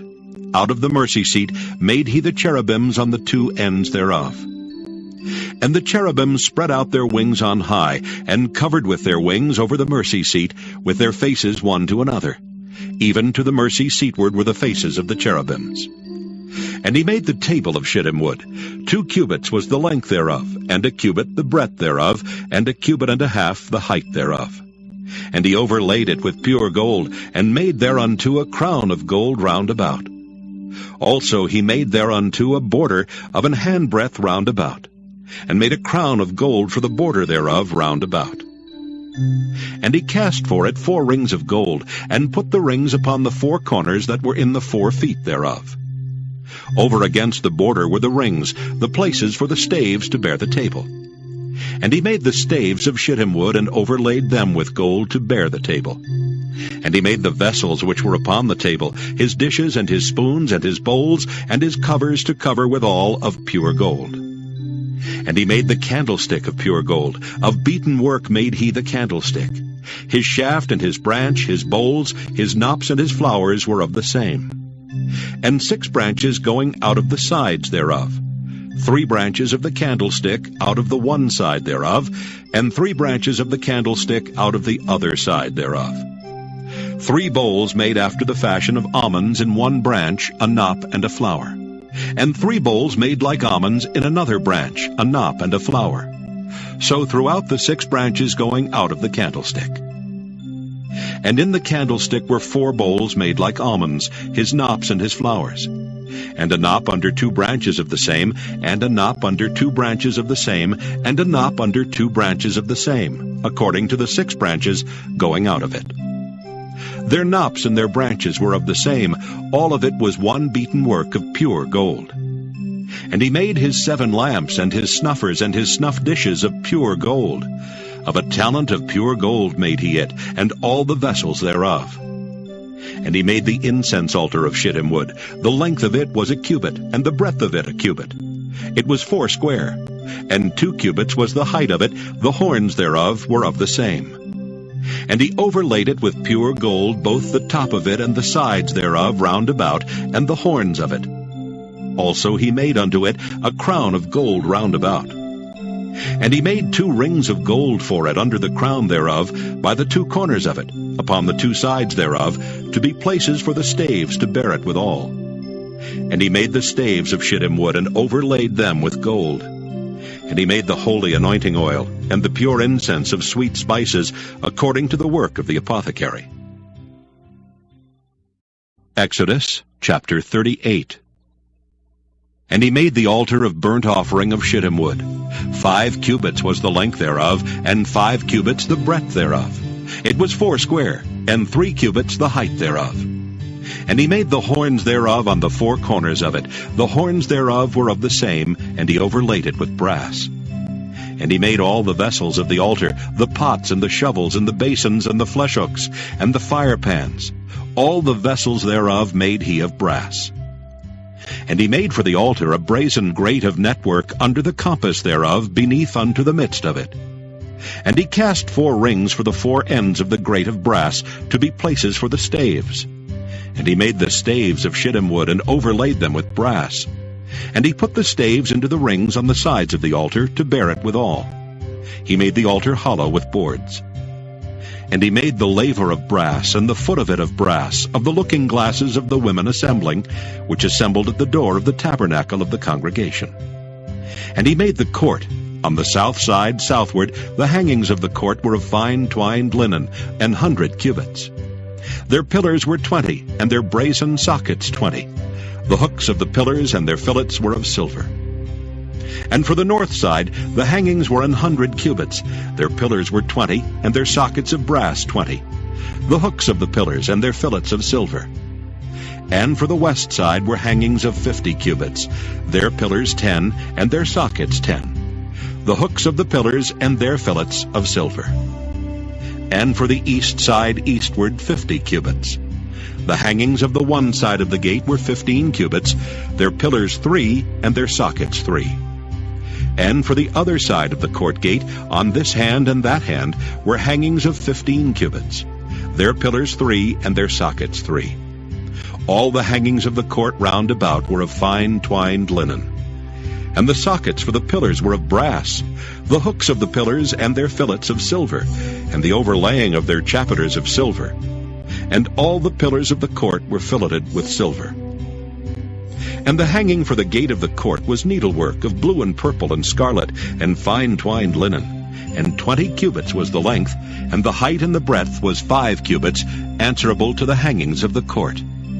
And their pillars were 4, and their sockets of brass 4, their hooks of silver, and the overlaying of their chapiters and their fillets of silver. And all the pins of the tabernacle and of the court round about were of brass. This is the sum of the tabernacle, even of the tabernacle of testimony, as it was counted, according to the commandment of Moses, for the service of the Levites, by the hand of Ithamar, son to Aaron the priest. And Bezalel, the son of Uri, the son of Hur, of the tribe of Judah, made all that the Lord commanded Moses. And with him was Aholiab, son of Ahisamach, of the tribe of Dan, an engraver, and a cunning workman. and an embroiderer in blue and in purple and in scarlet and fine linen. All the gold that was occupied for the work and all the work of the holy place, even the gold of the offering, was 29 talents and 730 shekels, after the shekel of the sanctuary. And the silver of them that were numbered of the congregation was 100 talents, and 1,760 shekels, after the shekel of the sanctuary. A beka for every man, that is, half a shekel, after the shekel of the sanctuary, for every one that went to be numbered, from 20 years old and upward, for 600,000 and 3,550 men. And of the 100 talents of silver were cast the sockets of the sanctuary, and the sockets of the veil, 100 sockets of the 100 talents, a talent for a socket. And of the 1,775 shekels, he made hooks for the pillars, and overlaid their chapiters, and filleted them. And the brass of the offering was 70 talents, and 2,400 shekels. And therewith he made the sockets to the door of the tabernacle of the congregation, and the brazen altar, and the brazen grate for it, and all the vessels of the altar, and the sockets of the court round about, and the sockets of the court gate, and all the pins of the tabernacle, and all the pins of the court round about. Exodus chapter 39. And of the blue and purple and scarlet they made cloths of service, to do service in the holy place, and made the holy garments for Aaron, as the Lord commanded Moses. And he made the ephod of gold, blue, and purple, and scarlet, and fine twined linen. And they did beat the gold into thin plates, and cut it into wires, to work it in the blue, and in the purple, and in the scarlet, and in the fine linen, with cunning work. They made shoulder pieces for it, to couple it together. By the two edges was it coupled together. And the curious girdle of his ephod that was upon it was of the same, according to the work thereof, of gold, blue, and purple, and scarlet, and fine twined linen, as the Lord commanded Moses. And they wrought onyx stones enclosed in ouches of gold, graven, as signets are graven, with the names of the children of Israel. And he put them on the shoulders of the ephod, that they should be stones for a memorial to the children of Israel, as the Lord commanded Moses. And he made the breastplate of cunning work, like the work of the ephod, of gold, blue, and purple, and scarlet, and fine twined linen. It was 4 square. They made the breastplate double. A span was the length thereof, and a span the breadth thereof, being doubled. And they set in it 4 rows of stones. The first row was a sardius, a topaz, and a carbuncle. This was the first row. And the second row an emerald, a sapphire, and a diamond. And the third row a ligure, an agate, and an amethyst. And the fourth row a beryl, an onyx, and a jasper. They were enclosed in ouches of gold in their enclosings. And the stones were according to the names of the children of Israel, 12, according to their names, like the engravings of a signet, every one with his name according to the 12 tribes. And they made upon the breastplate chains at the ends, of wreathen work of pure gold. And they made 2 ouches of gold and 2 gold rings, and put the 2 rings in the 2 ends of the breastplate. And they put the 2 wreathen chains of gold and the 2 rings on the ends of the breastplate. And the 2 ends of the 2 wreathen chains they fastened in the 2 ouches, and put them on the shoulder pieces of the ephod before it. And they made 2 rings of gold, and put them on the 2 ends of the breastplate, upon the border of it, which was on the side of the ephod inward. And they made 2 other golden rings, and put them on the 2 sides of the ephod underneath, toward the forepart of it, over against the other coupling thereof, above the curious girdle of the ephod. And they did bind the breastplate by his rings under the rings of the ephod with a lace of blue, that it might be above the curious girdle of the ephod, and that the breastplate might not be loosed from the ephod, as the Lord commanded Moses. And he made the robe of the ephod of woven work, all of blue. And there was an hole in the midst of the robe as the hole of an habergeon, with a band round about the hole, that it should not rend. And they made upon the hems of the robe pomegranates of blue and purple and scarlet and twined linen. And they made bells of pure gold, and put the bells between the pomegranates upon the hem of the robe, round about between the pomegranates. A bell and a pomegranate, a bell and a pomegranate, round about the hem of the robe to minister in, as the Lord commanded Moses. And they made coats of fine linen of woven work for Aaron and for his sons, and a mitre of fine linen, and goodly bonnets of fine linen, and linen breeches of fine twined linen, and a girdle of fine twined linen, and blue and purple and scarlet of needlework, as the Lord commanded Moses. And they made the plate of the holy crown of pure gold, and wrote upon it a writing, like to the engravings of a signet, Holiness to the Lord. And they tied unto it a lace of blue to fasten it on high upon the mitre, as the Lord commanded Moses. Thus was all the work of the tabernacle of the tent of the congregation finished. And the children of Israel did according to all that the Lord commanded Moses, so did they. And they brought the tabernacle unto Moses, the tent and all his furniture, his taches, his boards, his bars, and his pillars, and his sockets. And the covering of ram skins dyed red, and the covering of badger skins, and the veil of the covering, the ark of the testimony, and the staves thereof, and the mercy seat, the table and all the vessels thereof, and the showbread, the pure candlestick, with the lamps thereof, even with the lamps to be set in order, and all the vessels thereof, and the oil for light, and the golden altar, and the anointing oil, and the sweet incense, and the hanging for the tabernacle door, the brazen altar and his grate of brass, his staves and all his vessels, the laver and his foot, the hangings of the court, his pillars and his sockets, and the hanging for the court gate, his cords and his pins, and all the vessels of the service of the tabernacle for the tent of the congregation, the cloths of service to do service in the holy place, and the holy garments for Aaron the priest, and his sons' garments, to minister in the priest's office. According to all that the Lord commanded Moses, so the children of Israel made all the work. And Moses did look upon all the work, and behold, they had done it as the Lord had commanded, even so had they done it. And Moses blessed them. Exodus chapter 40. And the Lord spake unto Moses, saying, On the first day of the first month shalt thou set up the tabernacle of the tent of the congregation. And thou shalt put therein the ark of the testimony, and cover the ark with the veil. And thou shalt bring in the table, and set in order the things that are to be set in order upon it. And thou shalt bring in the candlestick, and light the lamps thereof. And thou shalt set the altar of gold for the incense before the ark of the testimony, and put the hanging of the door to the tabernacle. And thou shalt set the altar of the burnt offering before the door of the tabernacle of the tent of the congregation. And thou shalt set the laver between the tent of the congregation and the altar, and shalt put water therein. And thou shalt set up the court round about, and hang up the hanging at the court gate. And thou shalt take the anointing oil, and anoint the tabernacle, and all that is therein, and shalt hallow it, and all the vessels thereof, and it shall be holy. And thou shalt anoint the altar of the burnt offering, and all his vessels, and sanctify the altar, and it shall be an altar most holy. And thou shalt anoint the laver and his foot, and sanctify it. And thou shalt bring Aaron and his sons unto the door of the tabernacle of the congregation, and wash them with water. And thou shalt put upon Aaron the holy garments, and anoint him, and sanctify him, that he may minister unto me in the priest's office.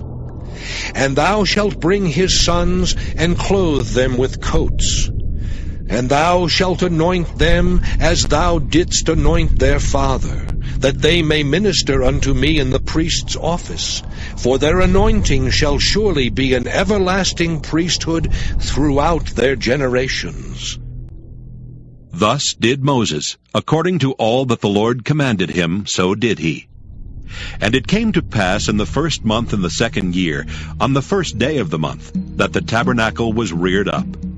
And Moses reared up the tabernacle, and fastened his sockets, and set up the boards thereof, and put in the bars thereof, and reared up his pillars. And he spread abroad the tent over the tabernacle, and put the covering of the tent above upon it, as the Lord commanded Moses. And he took and put the testimony into the ark, and set the staves on the ark, and put the mercy seat above upon the ark. And he brought the ark into the tabernacle, and set up the veil of the covering, and covered the ark of the testimony, as the Lord commanded Moses. And he put the table in the tent of the congregation upon the side of the tabernacle northward without the veil. And he set the bread in order upon it before the Lord, as the Lord had commanded Moses. And he put the candlestick in the tent of the congregation over against the table on the side of the tabernacle southward. And he lighted the lamps before the Lord, as the Lord commanded Moses. And he put the golden altar in the tent of the congregation before the veil. And he burnt sweet incense thereon, as the Lord commanded Moses. And he set up the hanging at the door of the tabernacle. And he put the altar of burnt offering by the door of the tabernacle of the tent of the congregation, and offered upon it the burnt offering and the meat offering, as the Lord commanded Moses. And he set the laver between the tent of the congregation and the altar, and put water there to wash withal. And Moses and Aaron and his sons washed their hands and their feet thereat.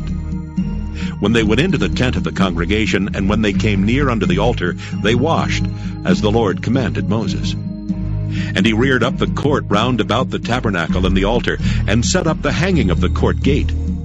So Moses finished the work. Then a cloud covered the tent of the congregation, and the glory of the Lord filled the tabernacle. And Moses was not able to enter into the tent of the congregation, because the cloud abode thereon, and the glory of the Lord filled the tabernacle. And when the cloud was taken up from over the tabernacle, the children of Israel went onward in all their journeys. But if the cloud were not taken up, then they journeyed not till the day that it was taken up. For the cloud of the Lord was upon the tabernacle by day, and fire was on it by night, in the sight of all the house of Israel, throughout all their journeys.